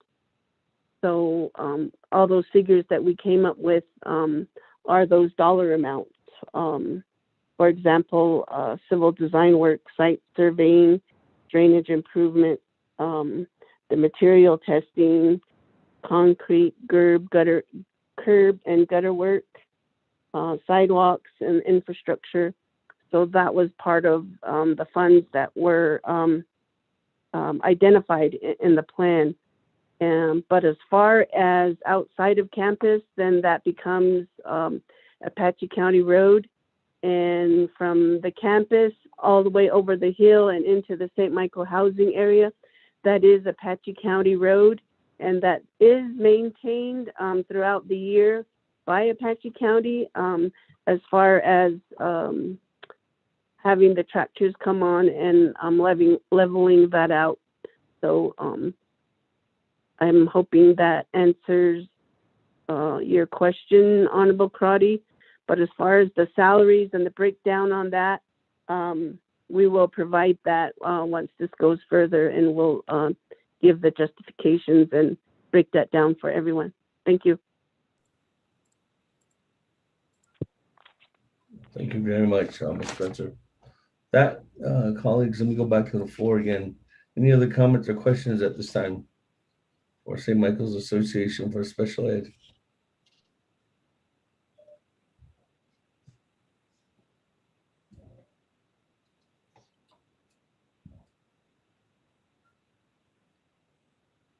If there are none, again, thank you very much, St. Michael's Association. Speaker? The one thing I did want to indicate is that if we will definitely, if the Navajo Nation Naabik'íyáti committee does recommend moving forward with this recommendation, there's going to be more justification than just this. So, and then what Madam Chair Amber Crotty was asking upon, they'll probably be having Navajo Nation budget forms that probably have to be filled out in order to get something done, especially if it's talking about salaries and expenses. And we're gonna have to do some research on that to see if that is even acceptable under the Arper funding. But some of these projects are definitely acceptable. But I'm on top of my head, I couldn't give an answer on that, and that's something we're probably gonna have to research a little further more. Madam Chair, Amber Crotty? Yes, thank you, Speaker. So I did pull up the legislation 0424-17. And I was looking at the documents regarding the road. And so another request, if the stalemate was conversations with the state of Arizona, and the challenge or uniqueness may be that it's on private land, I think I would request to, while you do your research, is if then the request is just a grant, and then is it SMACE that will fix the road, or is it NDOT? I'm just thinking about like liability. So it's not, I'm not, or if there's any information of in the past, NDOT has provided road maintenance and repairs for private land. I think that also is going to be the challenge if we could address that while we move forward with supporting this request. Thank you, Speaker. Thank you very much, Madam Chair. And that was something that Mr. Silversmith has, I think if he was on the line right now, we can definitely have that answer. But there was something that they worked out together with SMACE at one point, but I don't remember. But maybe Ms. Spencer does. But I think that's something that we definitely can get that answer in writing from Mr. Silversmith from NDOT.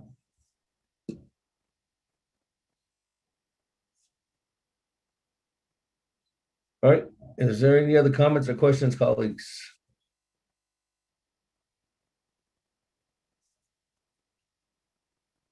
If there's none, thank you very much to the board members, and thank you very much to the administration and everyone there, the SMACE, and thank you very much for continuing to take care of our youth, our kids there, and making sure that they get the best quality care.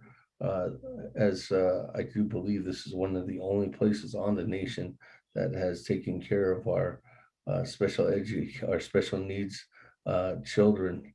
So I really want to say thank you again for taking that into consideration and your mission statement there in order for you guys to build that quality services for Navajo children and adults. So I appreciate that. And thank you very much for being here with us. And thank you very much for taking the invitation opportunity to present to as well. So, yeah.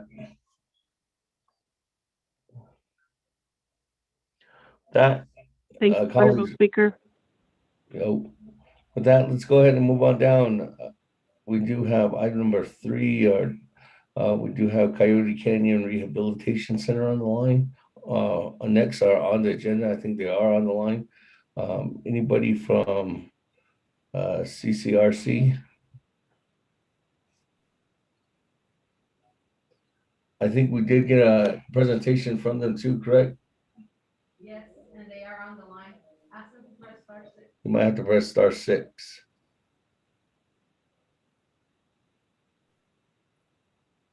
Good Did we send that morning. presentation out? Speaker, it was sent out at about 10:55. 10:55. Okay. Thank you, Mr. Rico. Oh, we're not. We can't see anybody.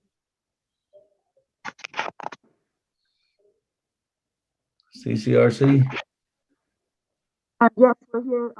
Can you hear me? Yes. Good morning, Speaker Damon and members of the 24 Navajo Nation Council. My name is Yvette Sandoval, and currently I'm the interim executive director for CCRC. My clans are Tachi Nation, Kia'ani Bashishi, Hurricane Bashishi, and the White Clan are my knowledge from the Ccrc tribe. Thank you for the opportunity to be able to present information about our organization and to request for funds, the Arper funds.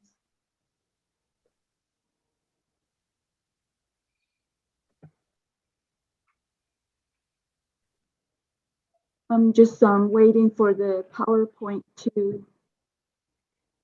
Okay, Ms. Sandoval, thank you very much. I think I heard you. I think I heard you introduce yourself correct. Myself, I heard it, Ms. Sandoval, correct? Because you're going in and out. It seems like the service isn't that. Maybe just dial in on the phone. And maybe it might be better if I dial in from the phone.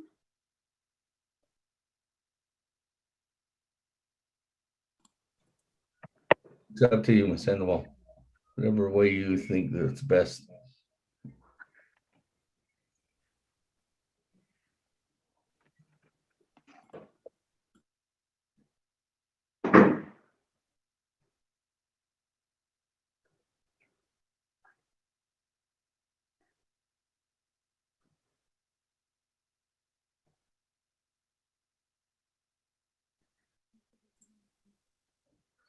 Ms. Sandoval, did you want us, were you going to share your screen or did you want our team members to do it?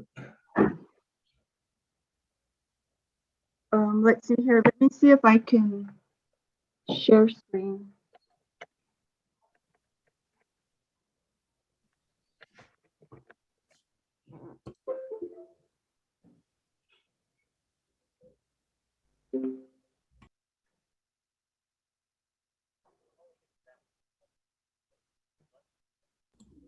Ccrc. Coyote Canyon.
Sandoval, it looks like we can see your presentation.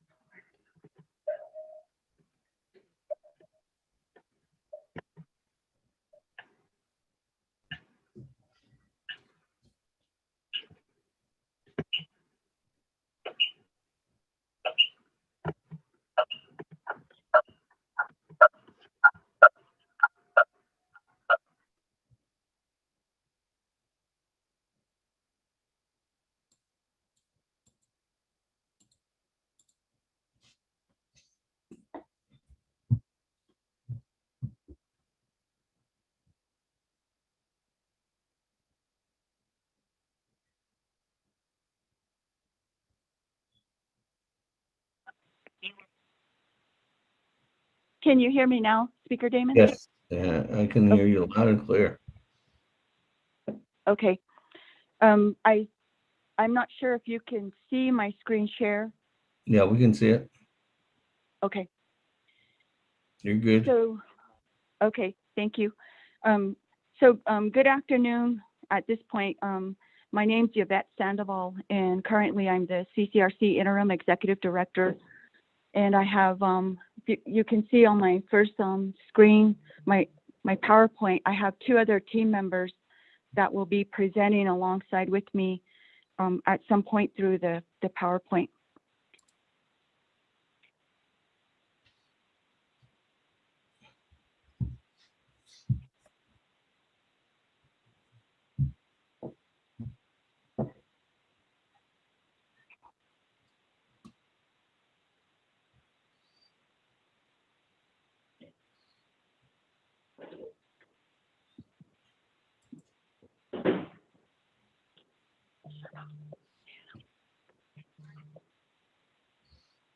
Okay, so the first slide is Sandoval, we lost your slide, lost your picture. It's not up there no more, or your screen. There it goes again.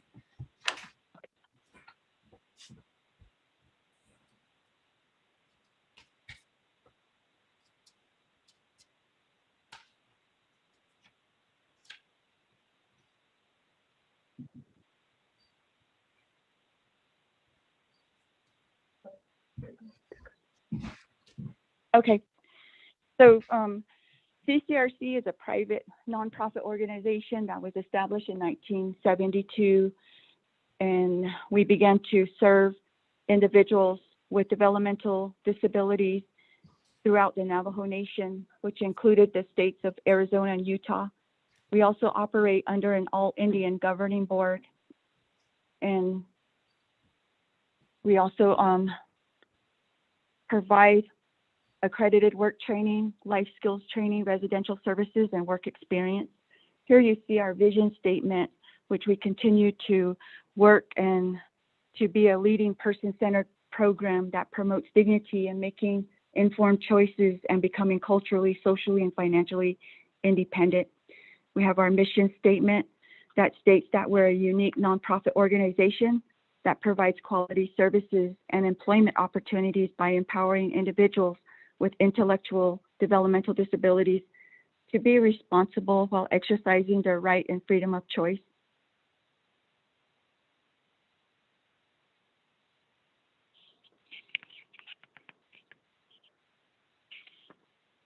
The next slide identifies, I'm not sure if you can see the next slide, which is labeled CCRC board members.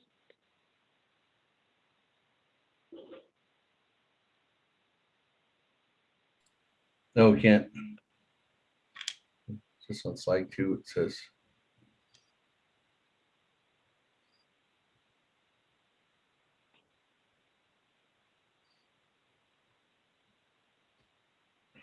I know with this display that you have it on, just it's kind of, I know numerous other individuals have been having trouble with this.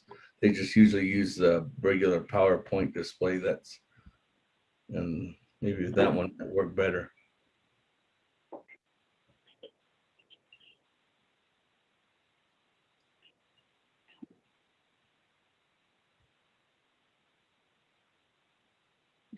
Yeah, that one. Okay. Let's use that one. There you go. Okay, so the next slide just identifies our All Navajo Governing Board. We have Ms. Doris Woody, who's our president, Mr. Harrison Baya, our vice president, Ms. Angelita Benali, our secretary, and Mr. John Hunt, who's our member. The CCRC Arper funding proposal, the estimated total of this proposal is $2 million.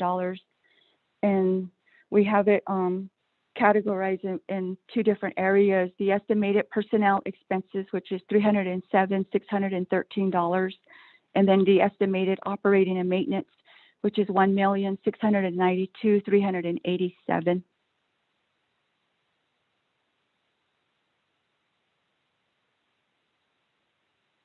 The PowerPoint presentation agenda will go as follows. We just did the we will be going into the CCRC demographics background, our needs and priorities, and then talking about our employee retention. CCRC currently serves 43 Navajo individuals with intellectual and developmental disabilities. The ages range from 18 to 67.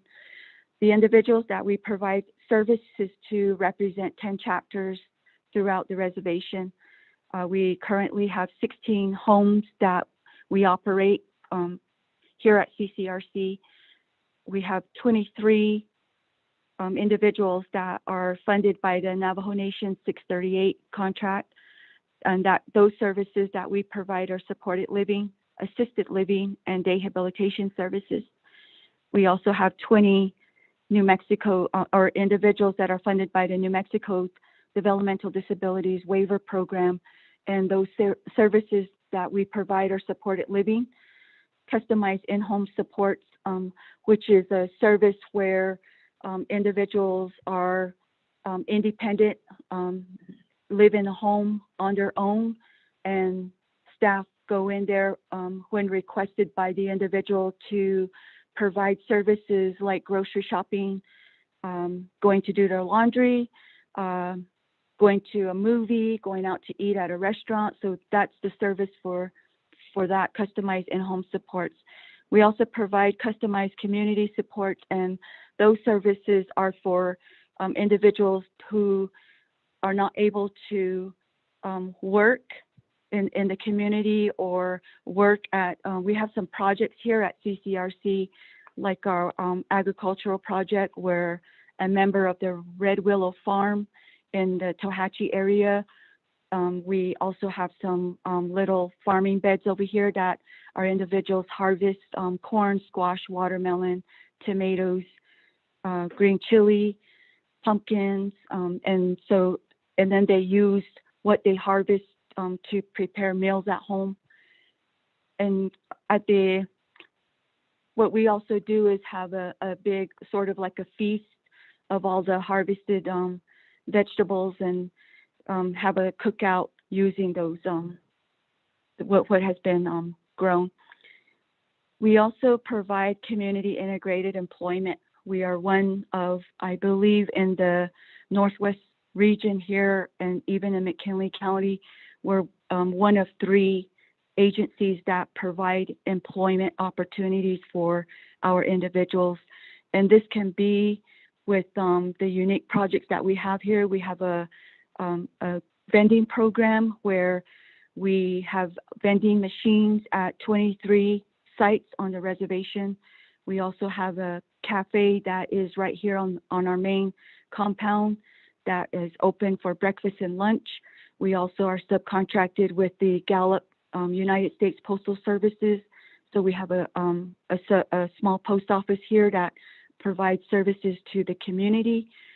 We also have individuals that are in what we call competitive employment. So they're employed by businesses like McDonald's in Window Rock and in the Gallup area.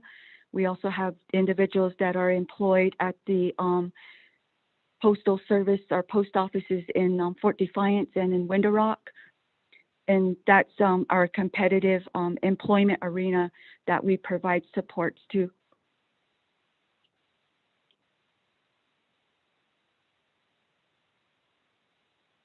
The next slide, I'm going to have Mr. Ainsley Curley present.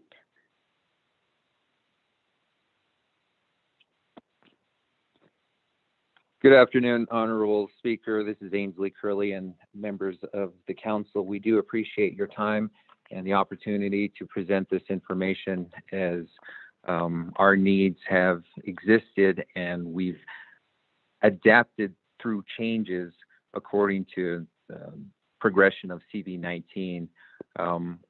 What I will be talking about is the health and safety portion of our needs, the assessments that we've completed to determine what we actually require in order to remain open. Ms. Sandoval, our interim executive director, did mention that throughout the pandemic, we have been open. We have never closed due to the pandemic. We've had individuals in the homes throughout the entirety of the pandemic. And so part of us continuing the services that we provide is making sure that our individuals as well as our employees are kept safe while completing their duties. This slide goes into the cost associated with the operation of Ccrc. And so the protective equipment and professional cleaning purchases that will provide the safe and living and working environment that is necessary to continue our mission. We have $10,000 that we're requesting for PPE, specifically gloves, gowns, and face masks, face shields. We do have existing contracts with local vendors. Each week, supplies are sent out to each one of the homes that are staffed. We have protocols in place to ensure that the employees are going in fully masked, donning the protective equipment that's required to operate in the home. And then once they leave, they're disinfecting themselves as they exit the home. And so the $10,000 will be a good investment for the tribe to curb the amount of transmission of the CV-19 virus.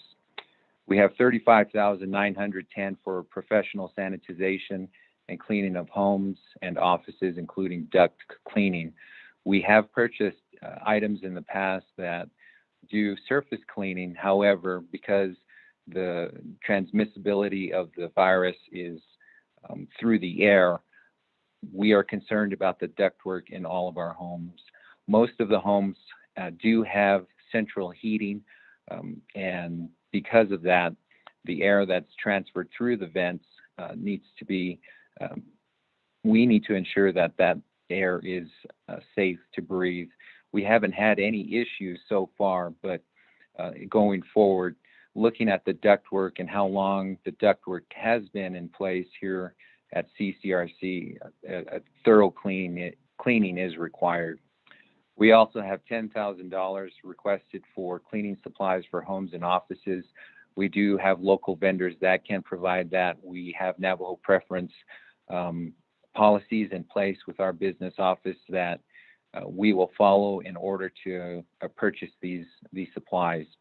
And so for the health and safety portion regarding our homes and our employees, the safe working environment, we're looking at $55,910 to accomplish that. Going on to the next slide, I'm going to talk about the infrastructure of our homes and Ccrc in general. Ccrc, we do have facilities that were designated and are designated by the Navajo Nation Historic Preservation Office as historic landmarks and buildings. Before CCRC became CCRC in 1972, 3 of the main buildings that are here on the main campus were used by the BIA as a school. And so it predates 1972 as far as the buildings go. All buildings, as required by NFPA, which is the National Fire Protection Association, require fire alarms and suppression systems. There is the life safety code that is stated in the NFPA 101, and we fall under ambulatory health care according to NFPA. And what that says specifically is that ambulatory healthcare occupancies per the life safety code are those occupancies in which 4 or more patients are being treated simultaneously and are incapable of self-preservation because of the nature of their injury or illnesses. Our mission is to help those individuals with intellectual and developmental disabilities. To that end, we do have staff personnel that assist in making sure that their safety is at the forefront. And so looking at the age of the buildings and all of the things that are required to ensure that safety, especially fire code, we see a great need in terms of suppression systems and new fire alarms. Really, some of the buildings do not have fire alarms beyond smoke detectors. For the age and the occupancy levels that we do have here at the center, we are looking at fire suppression systems and fire alarms. Today, depending on the maker, fire alarms are proprietary, and so anybody that comes in to install a fire alarm in any building usually have the proprietary rights. And so at a minimum, just for one building to wire and to get a fire alarm system in a building would cost approximately $35,000. Additionally, because the historic buildings are so old, we need a professional engineer to conduct a structural assessment and then come up with a plan to help us resolve some of these extensive repairs that are required. One of our buildings that Ms. Sandoval mentioned in the introduction was that we do have a cafe on site. That cafe at one time operated as both a working space as well as a maintenance space. It sits above a basement that floods a lot. The compound, the main campus here in Coyote Canyon, Brimhall, New Mexico, is sitting on a flood plain. Because the basement is below grade, we do have water that enters into the basement. We have to pump that water out. We also have plumbing issues, which I'll address further on in the slides, but we've had that basement flood a number of times. And so looking forward to this structural assessment, we expect that there will be a very large cost to pay in terms of conducting that assessment. Also, most of the homes and buildings require AAA modifications to best serve the individuals that we do have here on the campus, as well as the satellite locations. We have location A building in Crown Point, 4 homes in Twin Lakes, 2 homes in Yatahe, and 1 home in the Gallup-Mentmore area. All of these homes, because of NFPA and ADA regulations, require that we take a good hard look at what things need to be placed, purchased, and installed into these homes. All of the regulations that we are looking at are things that are beneficial to the individuals that we serve. And under the ADA, it does state that an individual is considered to have a disability if that individual either has a physical or mental impairment, which substantially limits one or more of that person's major life activities, has a record of such an impairment, or 3 is regarded by the covered entity as having such an impairment. And the disability, according to ADAAA, states that disabilities are considered physical and mental impairments, including any psychological disorders or conditions. We do have individuals here with us that do require the one-on-one staffing. And so looking at the requirements just alone for the ADAAA, we see that there is such a large need.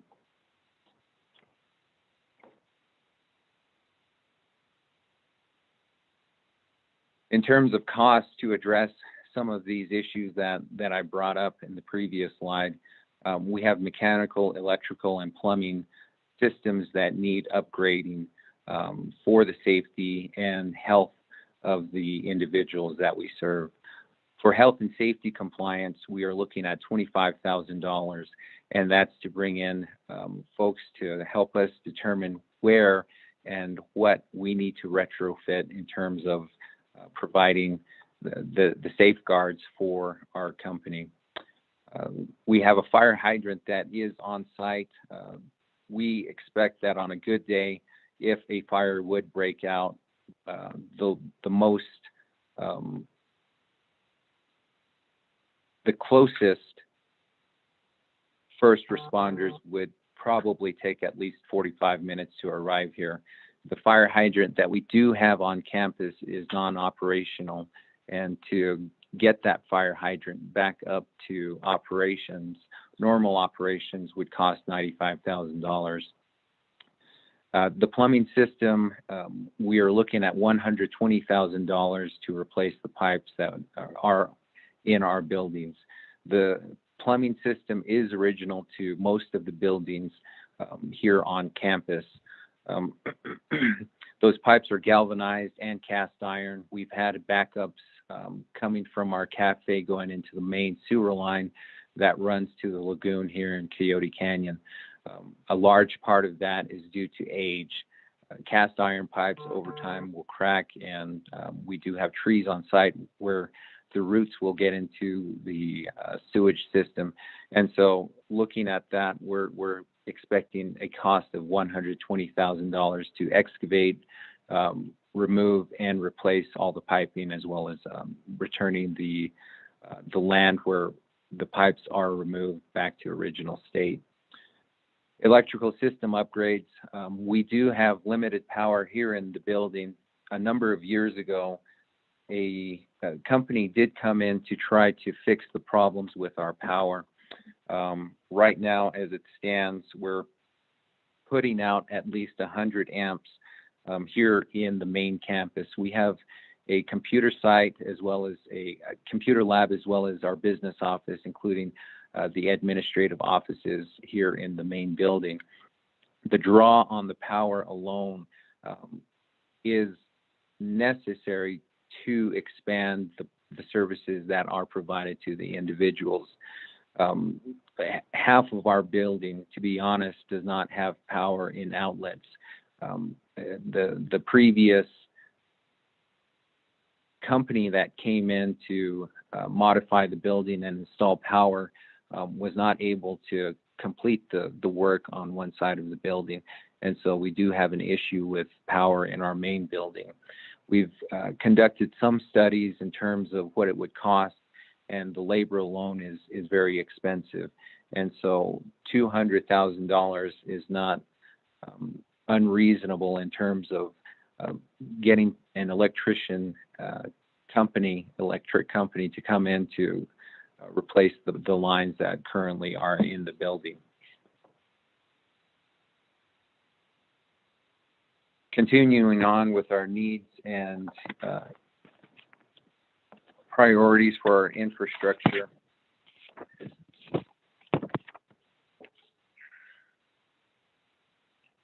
You see that we do have it broken down, so the mechanical, electrical, plumbing upgrades, the safety and hygiene for our individuals, employees as well, will cost $440,000.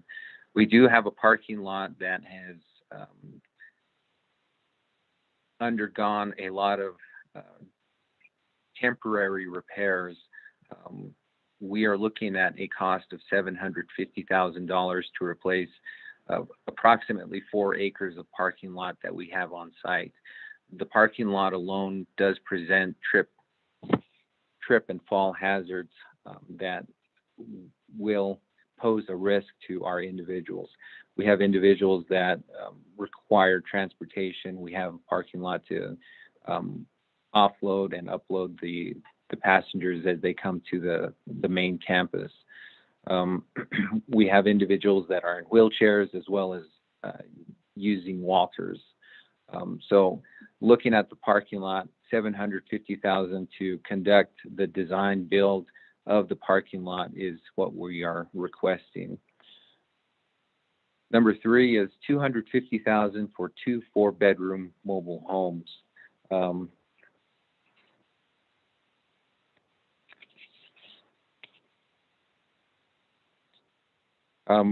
Part of CCRC's DD waiver provider agreement states that we have to comply with the CMS final rule setting requirement by 2022. And the intent of the CMS final rule is to ensure that people receiving long-term services and supports through the 1915 subsection C home and community-based services waiver programs under the Medicaid authority have maximum independence and choice, have full access to benefits of community living, and can receive services in the most integrated setting appropriate. We have 2 single-wide mobile homes here on campus. Those mobile homes have exceeded their useful life. The extent of repairs will far outweigh the cost of the home itself. And so CCRC, in looking at the final rule from CMS, we have to relocate individuals who currently reside on the main campus. And so by 2022, CCRC plans to provide the individuals with an option to choose where they would like to live and assist in a transition plan for each individual. There's a need to replace the 2 existing mobile homes here on the campus. They have, again, exceeded their useful life and need to be replaced for health and safety. They are not up to ADA requirements.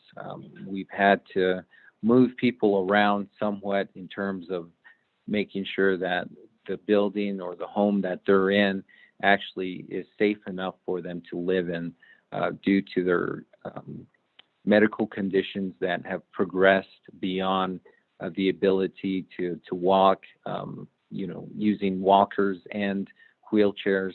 And so these 2 older mobile homes will be vacated, and hopefully with the purchase of these 2 4-bedroom homes, we will be able to satisfy both the need and the requirements for the CMS final rule.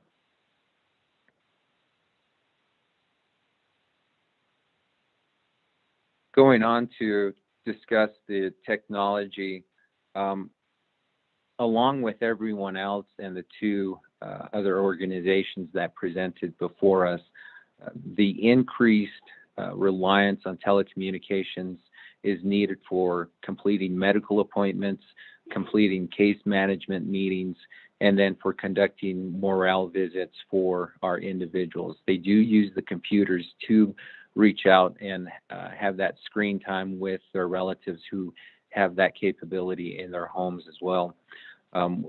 We have administrative operating requirements here in our administrative building, which need upgrades. The increased use on our network taxes the existing hardware, resulting in outages and limits our user capacity. And so we are asking for $57,703 for 57 touchscreen laptops. And again, the primary users for these laptops will be the individuals in the homes. As the country and the nation, Navajo Nation, begins to reopen, we are we have a new requirement which is the remote-based supports that can and may be implemented to assist individuals to explore community and online community activities, groups, and resources. The remote-based supports must comply with the CCS scope of work. And so these mandates, some of these mandates are coming from the New Mexico Department of Health in ensuring that we provide all the services available to the individuals while also keeping them safe.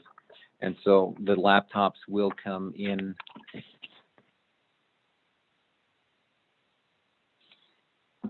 use for the individuals. We're requesting $40,000 to replace our servers, look at our LAN architecture, as well as the cybersecurity of our files and PII. We do have servers for files, and we have an email server that need to be replaced. Again, the reliance on telecommunications, this meeting that we're having, part of the problem that we had joining the meeting is because of the LAN architecture and the age of the system. Our computers have exceeded their useful life as well. The administrative computers, you know, Intel has put out the i6 processor as well as increased storage capacity, RAM capacity, and our systems cannot keep up with the meetings.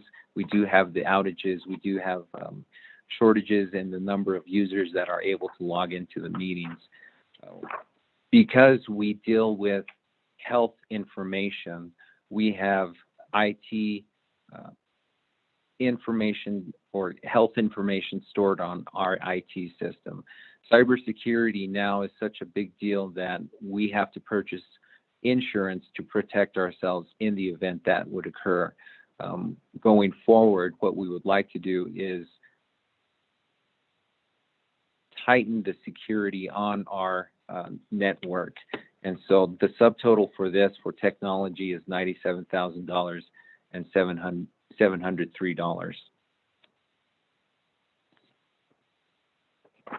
The next slide that you're looking at is the transportation portion. We have a partnership with New Mexico DOT for cost sharing under the Section 5310 program. And what that program allows us to do is to purchase modified vans for transporting our individuals to medical appointments, case management appointments. We also take the individuals to their place of employment, and then we also use those vehicles to conduct community activities or participate in community activities.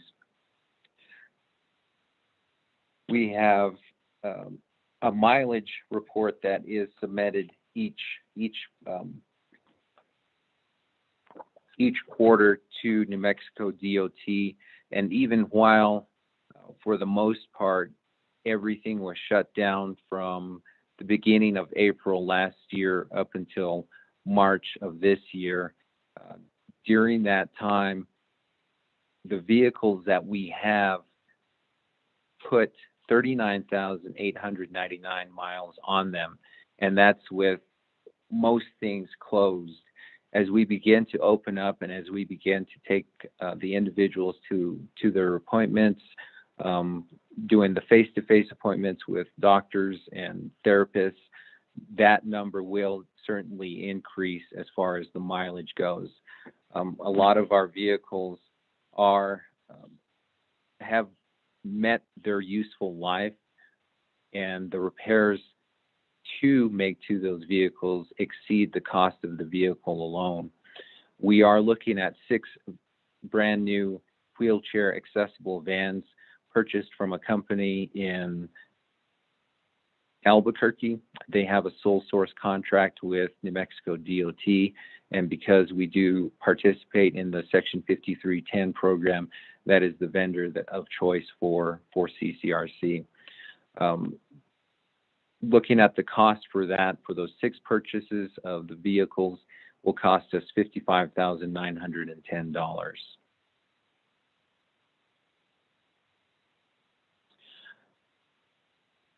I will be followed by Ms. Sandoval to recap some of those issues that we brought up.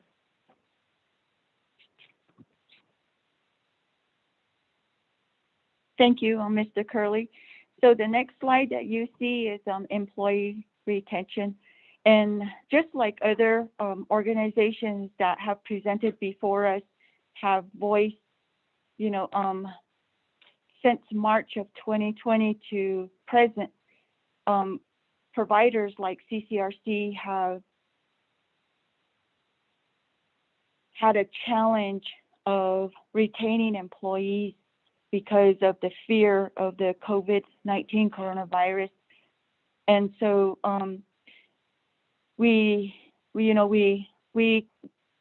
had the same, we ran into the same situation here at CCRC, and CCRC did have a outbreak of the virus in November 2020, where about half of our individuals that we provide supports to contracted the virus, and the same, you know, and then also impacted quite maybe about 20 to 30 of our employees who were providing the supports to these individuals that also contracted the virus.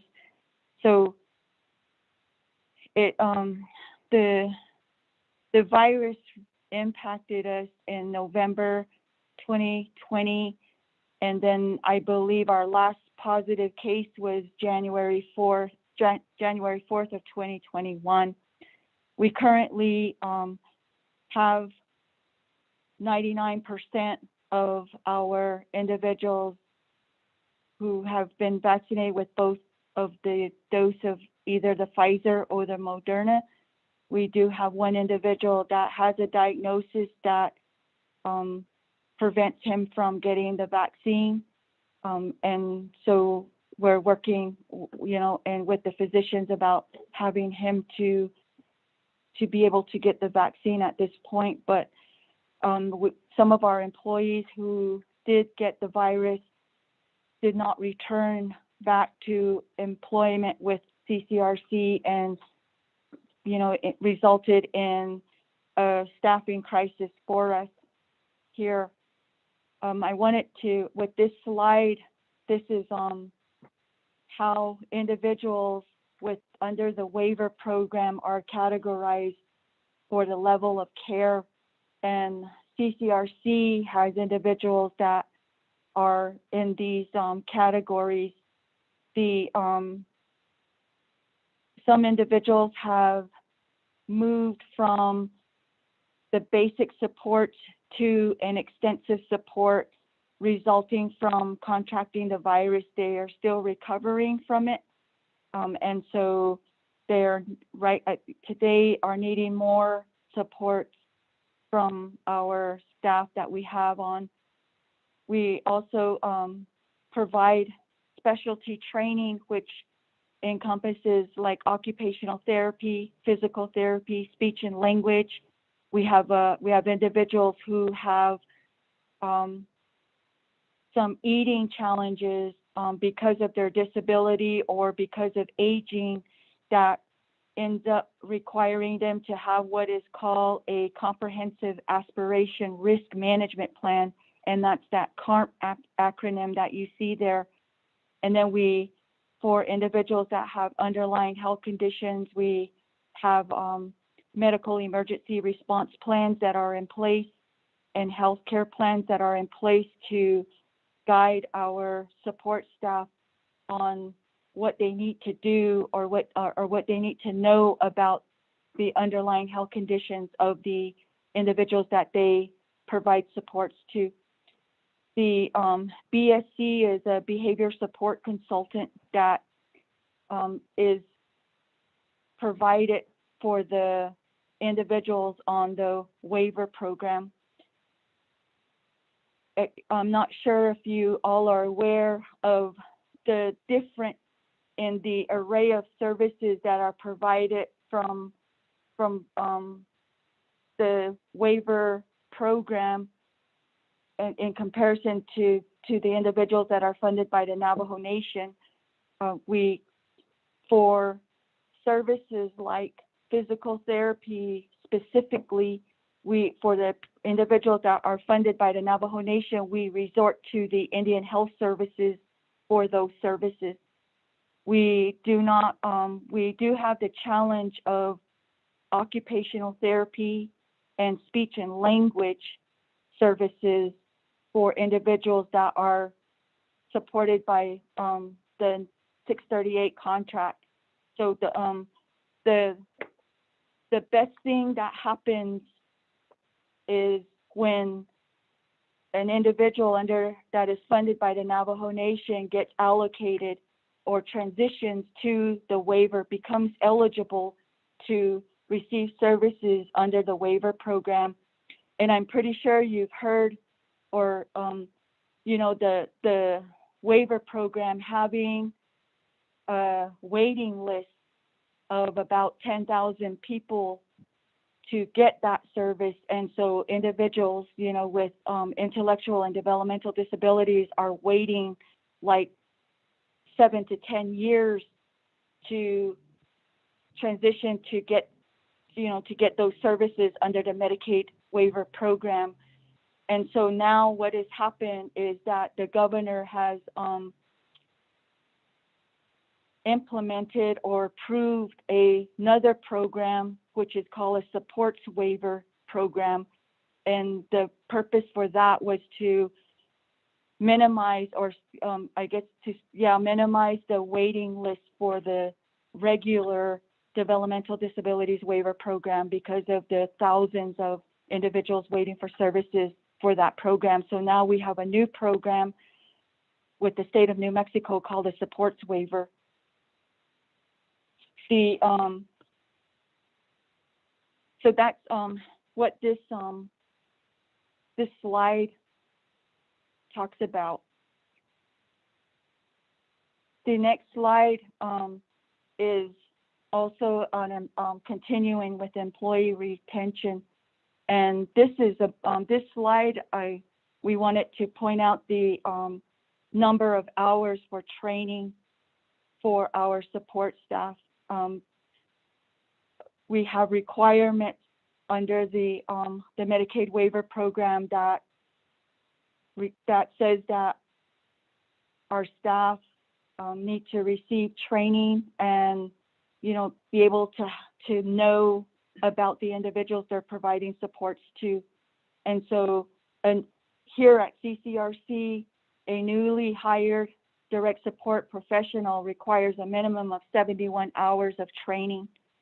And we categorize them to the medical portion of it, which is those medical emergency response plans and healthcare plans, first aid and CPR. The safety training is where we provide training for individuals that are in wheelchairs. And so our staff receive that training as well. Then the CCRC administrative training is all the core trainings that staff are required to take for supporting the Medicaid waiver funded individuals. CCRC, across the board mission is to provide quality services to individuals with intellectual and developmental disabilities. And so we require all of our direct support staff, whether they're supporting individuals that are funded by the Navajo Nation or the Medicaid waiver program, we put all of our direct support staff through those core trainings. We have seen that in doing that, the support staff learn and learn skills. They gain knowledge about providing supports to individuals with IDD, and it's very helpful when we have a new hire that has not worked in the field of providing supports to IDD, that we find it beneficial for them to go through this training. it's not required under the 638 contract or the memorandum of agreement that we have between CCRC and Department of Family Services for training of staff. The minimum that is required is first aid and CPR and food handlers. But we don't, that's not all the training that our support staff go through. They also take the training that is provided by the Medicaid waiver program. The number 4, the progressive and cross training. We've here at CCRC, we moved from paper, doing things on paper, to using an electronic system where we can document on a daily basis what work is and what supports are being provided to the individuals here at CCRC. And so CCRC has invested in this software, and that's currently what we are using. The other electronic system that we have here at CCRC is a system, a healthcare system or a health tracking system called Ccrc. And that was another investment that CCRC invested in to track medical appointments, to track seizures, to track intake and elimination, and so that we were able to provide that data and information to the physicians that provide medical, that provide the health care to these and to the individuals here at CCRC. So the cost of training for a new hired direct support professional, we have here at $1,481. The first bullet point is the COVID-19 and the federal state benefits that caused a drastic increase of the number of willing and qualified applicants as potential employees. Just like I stated earlier, just because of the fear of contracting the virus, employees didn't want to take it back home. And then employees didn't want to bring it here to the work site as well, because they didn't want the individuals to contract the virus. We also saw a decrease of 33% of available staff in 1 year since March of 2020.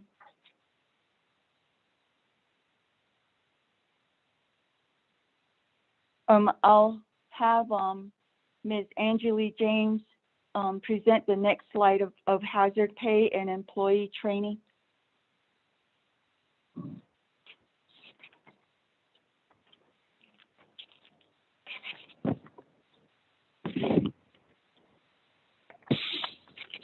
Good afternoon, Honorable Speaker Damon and the 24th Navajo Nation Council. Angeli James Yinshe, Kia Ani Nishlin, Kabahinanish Eja Bashichin, Udichini Deshache, Sitnajini Additionala. Thank you for having CCRC present today. We appreciate your time.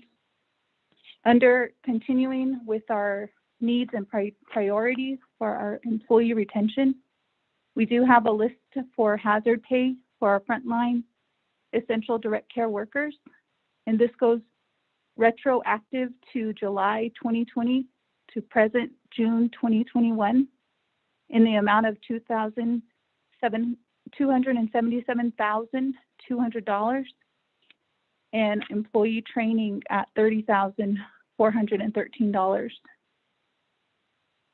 So as you can see, all of the training that we provide to our direct support staff, it does require them to be speech language therapists. It requires them to be physical therapists, occupational therapists, healthcare providers, in addition to providing meaningful supports and integrating them into their communities and everything that goes with being a caregiver.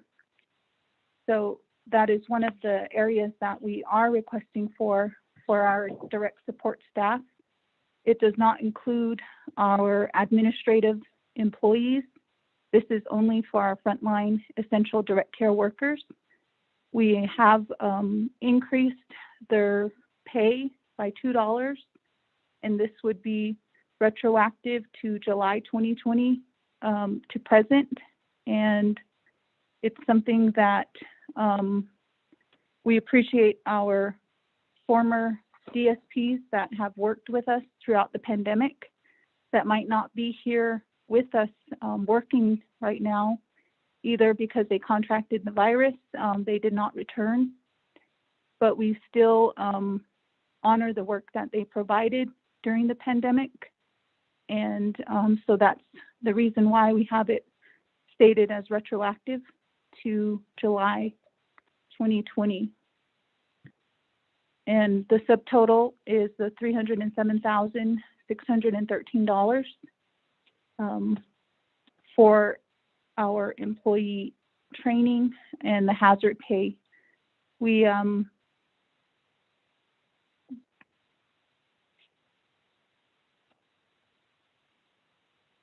addition to using technology with our staff members, they are required to do daily documentation using iTherapy docs, training them to move from documenting on paper to documenting in iTherapy docs is a major change for some of our Navajo people.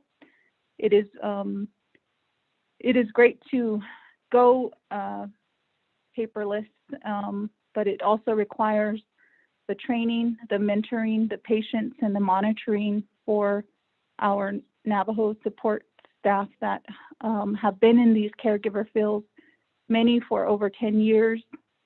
Some have been with us for 30 years with CCRC. So we do appreciate and want to make sure that we include the hazard pay for all of our essential frontline direct care workers. So thank you again for having us today, and we appreciate your time.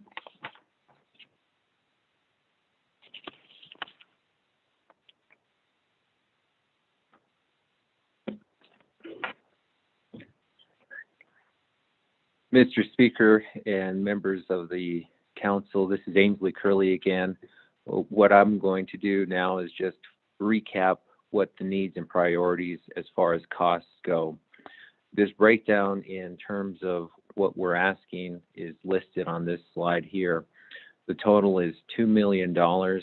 You can see that we're asking for help with the PPE purchases, cleaning supplies, professional sanitization of our homes and offices, mainly the buildings here on campus, because we do have employees coming into this building as well as the individuals who come here for various reasons, to visit the business office for money requests, to meet with the case managers, to meet with one of our instructors in the computer lab. Health and safety and compliance testing, that goes for $25,000, and that was a major need that was recognized here on campus as well as the other homes. The fire hydrant reconnection for $95,000, and that's for an emergency situation if a fire would happen here on campus. The plumbing system upgrade, $120,000. The electrical system upgrade of $200,000, and the parking lot replacement, approximately 4 acres. That translates into about 6,000 yards of asphalt that needs to be installed and laid here on the campus, and that's $750,000. We're asking for help for purchasing the 2 4-bedroom mobile homes. The cost for the 2 mobile homes will be $250,000. The technology portion of our request, the touch screen laptops of $57,703, helping us with upgrading our network, the servers, and the LAN architecture, so the local area network architecture of $40,000, requesting assistance with purchasing the 6 ADA vans. And so those are the wheelchair accessible vans that we would use here on the main campus as well as the satellite locations. That cost is $95,074. We just discussed the hazard pay and employee training. The hazard pay is at $277,200, and then the employee training at $30,413, with a total of $2 million. Going forward, we did meet with our delegate, Mr. Pernell Halona, who came to visit the site. We have offered to have the president's office come to visit our location as well. To date, we've only had Mr. Honorable Halona come to see us, and I think in the past there may have been other delegates that are aware of our organization. We do have some questions when we tell folks that we are a rehabilitation center, and most people think of rehabilitation center in terms of substance abuse help. That's not the case with CCRC. The main focus for us is to help the individuals that have a real need here on Navajo Nation. The two prior organizations that went before us discussed how much of a need they have. Well, we have a need as well, and we're asking for your help. You can go to your own community, and you may have family members that do have disabilities, and CCRC fills that void where it does exist on Navajo Nation. Looking at the services that we provide, the assistance that's offered to our individuals is a real investment in the future and the health and safety of these individuals. We don't take asking for $2 million very lightly. I know that's a large price tag to swallow and to deal with at the council level. However, if you look at what we are accomplishing and what we do here for the individuals, it's nothing small or large. We have a calling, especially our DSPs who are in the homes daily. They have made sacrifices in their own homes and with their families to accomplish what we're asking them to do in their daily duties. We have resolutions of support that are drafted. We did receive one resolution of support from our local chapter here at Coyote Canyon. It was stated that there are a number of other chapters that we do have to visit. Some of the delegates that are on this conference call do have individuals from their communities as well. We've had individuals come as far as Tisto and Kienta to the center. So it's not something that is localized here at the Coyote Canyon District 14 area, because we do service both Utah and Arizona here at CCRC. I believe that CCRC is in place for a very good reason. We are accomplishing work that is very admirable in my opinion.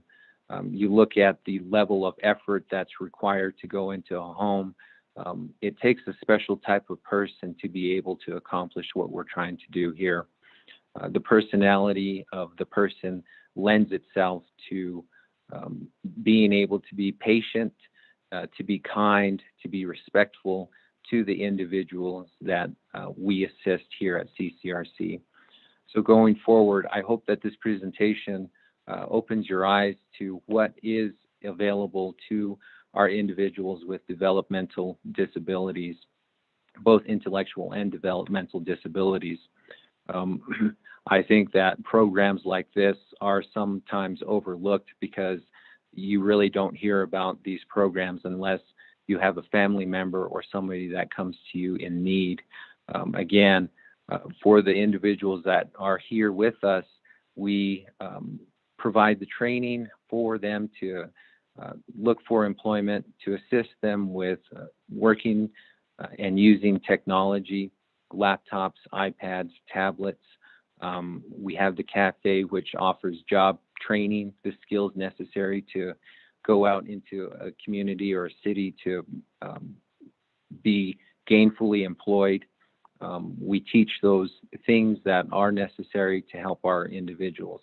And we do have individuals that have medical conditions that limit their mobility, their ability to express their thoughts, to express what their feelings are regarding their situation. And so, Mr. Speaker and delegates, honorable delegates, we look to you for your leadership, and we look to you for this assistance, knowing full well that you have the power and ability to grant this request. We look forward to continuing to work with the council and Honorable Pernell Halona regarding these requests. I understand that, again, this is only a work session and it's informational solely. However, as we continue to work with our delegate, this can be a working document. We can supply the quotes and all of those documents that are required in terms of finalizing costs and getting the projects underway.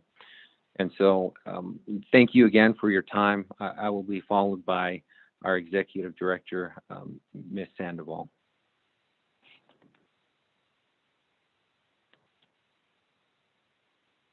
Thank you, Mr. Curley. So just in closing, I just wanted to say thank you and how appreciative we are for your time, this morning to hear of what we are requesting. And I just wanted to also, in addition to what Mr. Curley has stated, we're really thankful for our frontline workers because they've really shown commitment, time, energy, and creativity, and work hard every day to improve the lives of the vulnerable population that we provide supports to. And this federal fund request will be an opportunity to address the needs of our vulnerable individuals and to effectively and efficiently build our organization well into the future post-COVID-19. Thank you again for your time.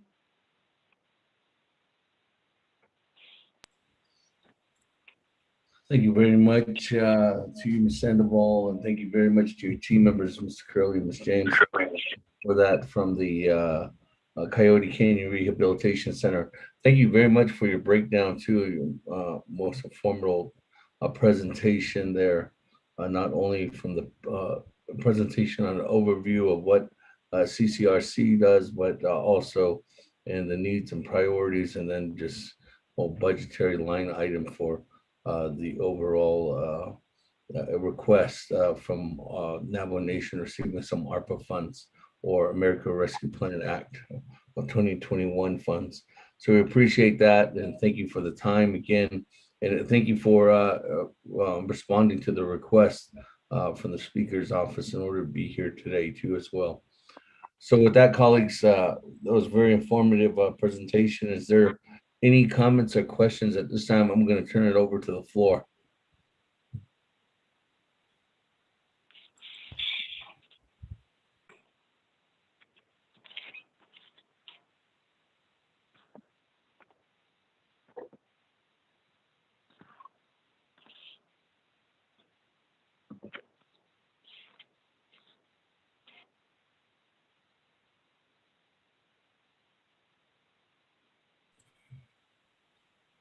Again, thank you very much, Ms. Sandoval, for the presentation. One thing I want to clarify is if there's any follow-up, we will definitely be reaching out with you. Speaker Damon, this is Delegate Crotty. Yes, Madam Chair, floor is yours. Yes, thank you, Speaker. I appreciate the report. And I think also in terms of understanding how Navajo Nation provides 638 federal funding to some of our providers, can I just get clarification in terms of how the entities are receiving dollars? If there's, so for example, we know through, like, for instance, Head Start, we evaluated all of the facilities and found out that their facilities needed improvement. At one point, Navajo Head Start had felt that they could not use their funding for capital improvement. But in reading over the federal guidelines, we actually found out their funding could be used for capital improvement. So my question to the entity is, what type of federal funding do you receive, or is it state funding? And because I'm looking at it, and Art said, do you qualify for any of the, like, tribal, so for New Mexico, do you qualify like for any of the GO bonds or any of the TIF allocations? I understand the request, I support the request, but I'm also concerned, Speaker, that we get to this point when things are not maintained. And so how can we help these providers? I don't know if it's the capacity of their board. I don't know if they need more support from Navajo Nation when it comes to lobbying or tribal consultations. And I'm not exactly sure with the HES committee, the oversight with Delegate Halona, in terms of where additional funding is being requested, because the state also gets, the state also has the federal funding. And the last round through the CARES, the state of New Mexico had asked Navajo Nation, you know, how could we help the Navajo Nation? And so I just want to make sure we're connecting all of these pieces so that we don't continue to receive these reports on, like, dilapidated buildings or all of these needs. Thank you, Speaker.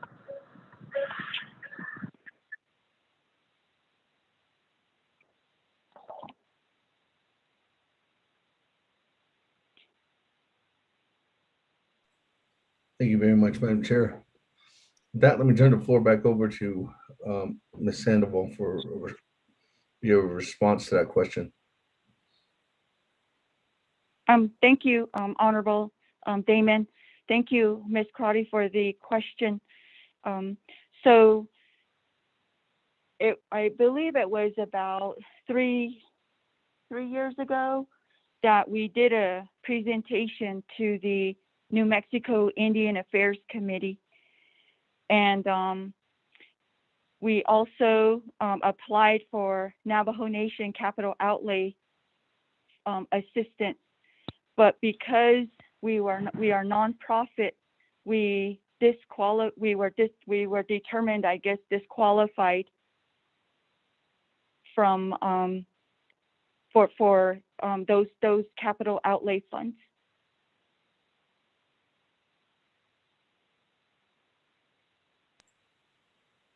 Are there any other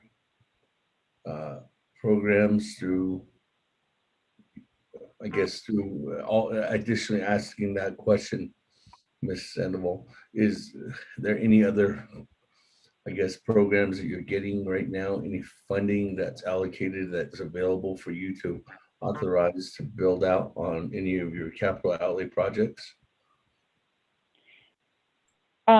Not at this time. We know that the buildings that are here in Coyote Canyon that we are operating out of are owned by the Navajo, by the nation. And so that question was posed to the president, Jonathan Nez.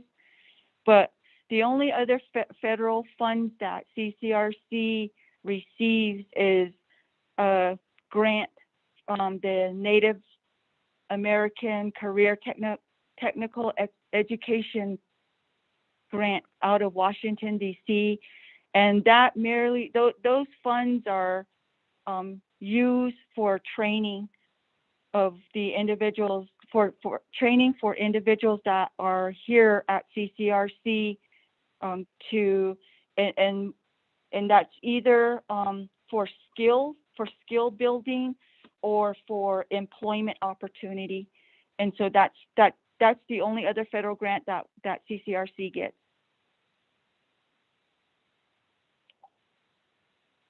And the funding that we get from the New Mexico Developmental Disability Supports Division or the Medicaid waiver program is merely reimbursement for services, and the same for the 638 memorandum or contract or memorandum of agreement.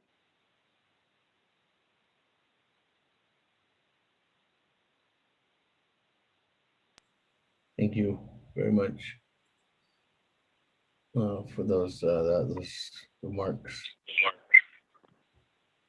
Just to go off on that question, Madam Chair, Claudia, I remember a couple years ago, did your organization receive, was it on behalf of one of the, either the representative or senator that oversees your area from the state of New Mexico, you received some funding from the New Mexico capital outlay, but then it was determined at some point that you're ineligible due to the fact that I guess you were a nonprofit. But at that one point, would it be then the Navajo Nation would have to apply for federal or for state capital outlay funds on your behalf then? Is that what was determined? Ms. Sandoval? I'm just trying to remember. I remember a couple years ago you did receive some money and then you were told that you were not eligible to utilize that money, and that money was actually reverted or was put back to some other entity within the community there.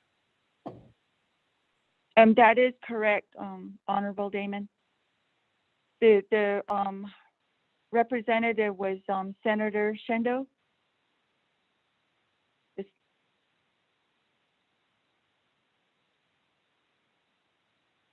I guess my question then is Ms. Sandoval, just to go off Madam Chair McCarty's question, is at that time then, what is it up to the Navajo Nation to say that we're going to apply for capital outlay funds on your behalf? Was that the suggestion, or was it just that you're just flat out not eligible? There was the discussion about identifying a fiscal agent, and so we met with the Justice Department. I remember having a meeting with them about seeing if that was possible, and then they said that it wasn't, and so they asked us to go to the McKinley County Commissioners Committee, I guess, to see if they'd be able to serve as a fiscal agent, but then they couldn't. So it just stopped at that point.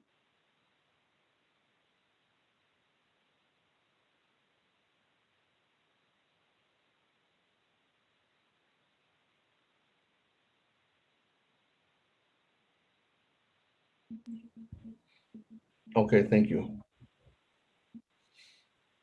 With that, colleagues, let me turn it back to the floor. Is there any other further comments or questions?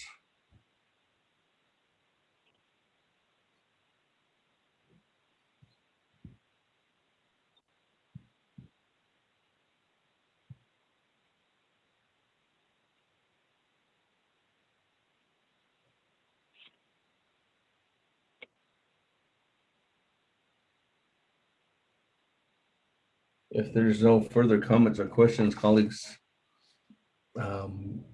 again, thank you very much to Coyote Canyon Rehabilitation Center for your presentation here today. And I definitely, there will most likely be a follow-up with recommendations, and especially if there's more input that's going to be needed to be coming down on behalf of recognizing Ccrc as a possible authority to receive some funds from Navajo Nations on behalf from Navajo Nation on behalf of the federal government granting the ARPA funds to the nation. So we appreciate that and appreciate your presentation. But most importantly, thank you for accepting the invitation, and thank you very much for the service that you do. And thank you for the service that you continue to do, not only prior to the pandemic, but through the pandemic, and making sure that you're helping assist our families and our relatives and our loved ones. So I appreciate that. Thank you very much to your team members, Mr. Curley and Ms. James too, as well, for the continued efforts and work that you guys are doing. So other than that, colleagues, if there's no other comments or questions, CCR, thank you again for being here. Thank you, Honorable Damon. Thank you, members of the 24 Council. Great. With that, colleagues, moving on down to the final questions and recommendations. I just began from listening to Taos and then SMAES and then CCRC working together on some of those questions that Madam Chair Amber Crotty brought up about possible questions that we might definitely need to have asked by the Department of Justice on eligibility for certain initiatives to be funded, or even for the requests. And that's something we'll probably look at to get further clarification, not only from the three organizations, but definitely from the recommendation from the Department of Justice too as well. So again, thank you very much, colleagues, for being on the line and being a part of this discussion today. I think in full, I guess, push to make sure that we're trying to recognize everybody in across the nation. This was just actually a day to recognize and adhere to the request of, or actually the input and recognition of trying to make sure that everybody had a voice in discussion topic items for these ARPA funds that the nation's receiving. So again, I appreciate that, everybody being on the line again today for this additional work session. And I just want to make sure that we'll probably have a recap soon about the entire work sessions that we've been having. Now we're moving in, tomorrow will be July.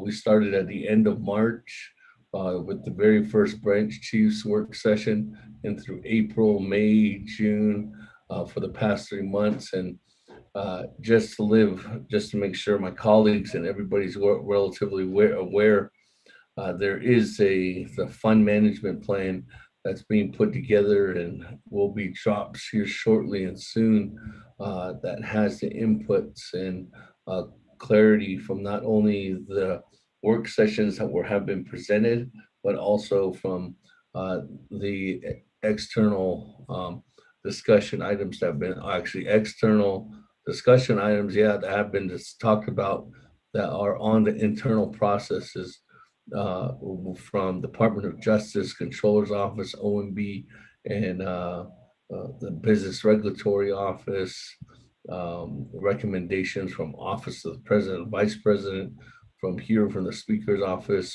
from the Budget and Finance Committee, will be leading the charge on the mostly highly likely on the expenditure plan, but the fund management plan is the critical one that we need to pass in order to accept the funds first from the federal government and really put the parameters on the guidelines there so as well. So you'll be seeing that forthcoming. But other than that, we will have further Naabik'íyáti committee work sessions on a couple of the different follow-ups that some of the presenters did miss, or some of them are additionally coming through with more requests. And that calendar will be coming out no later than Friday, this Friday. So again, thank you everyone, and that will be for the month of July. So again, thank you everybody for being here, part of the Naabik'íyáti committee work sessions. We do have a regular Naabik'íyáti committee meeting next July 8th. I know that there will be celebrations all over, or continued observance, I guess, too, as well. this weekend, as it is 4th of July weekend. But most importantly, everyone, please stay safe out there. And thank you again to all the presenters that we had here today. And have a good day, everyone. We'll see you when we see you. Go on it.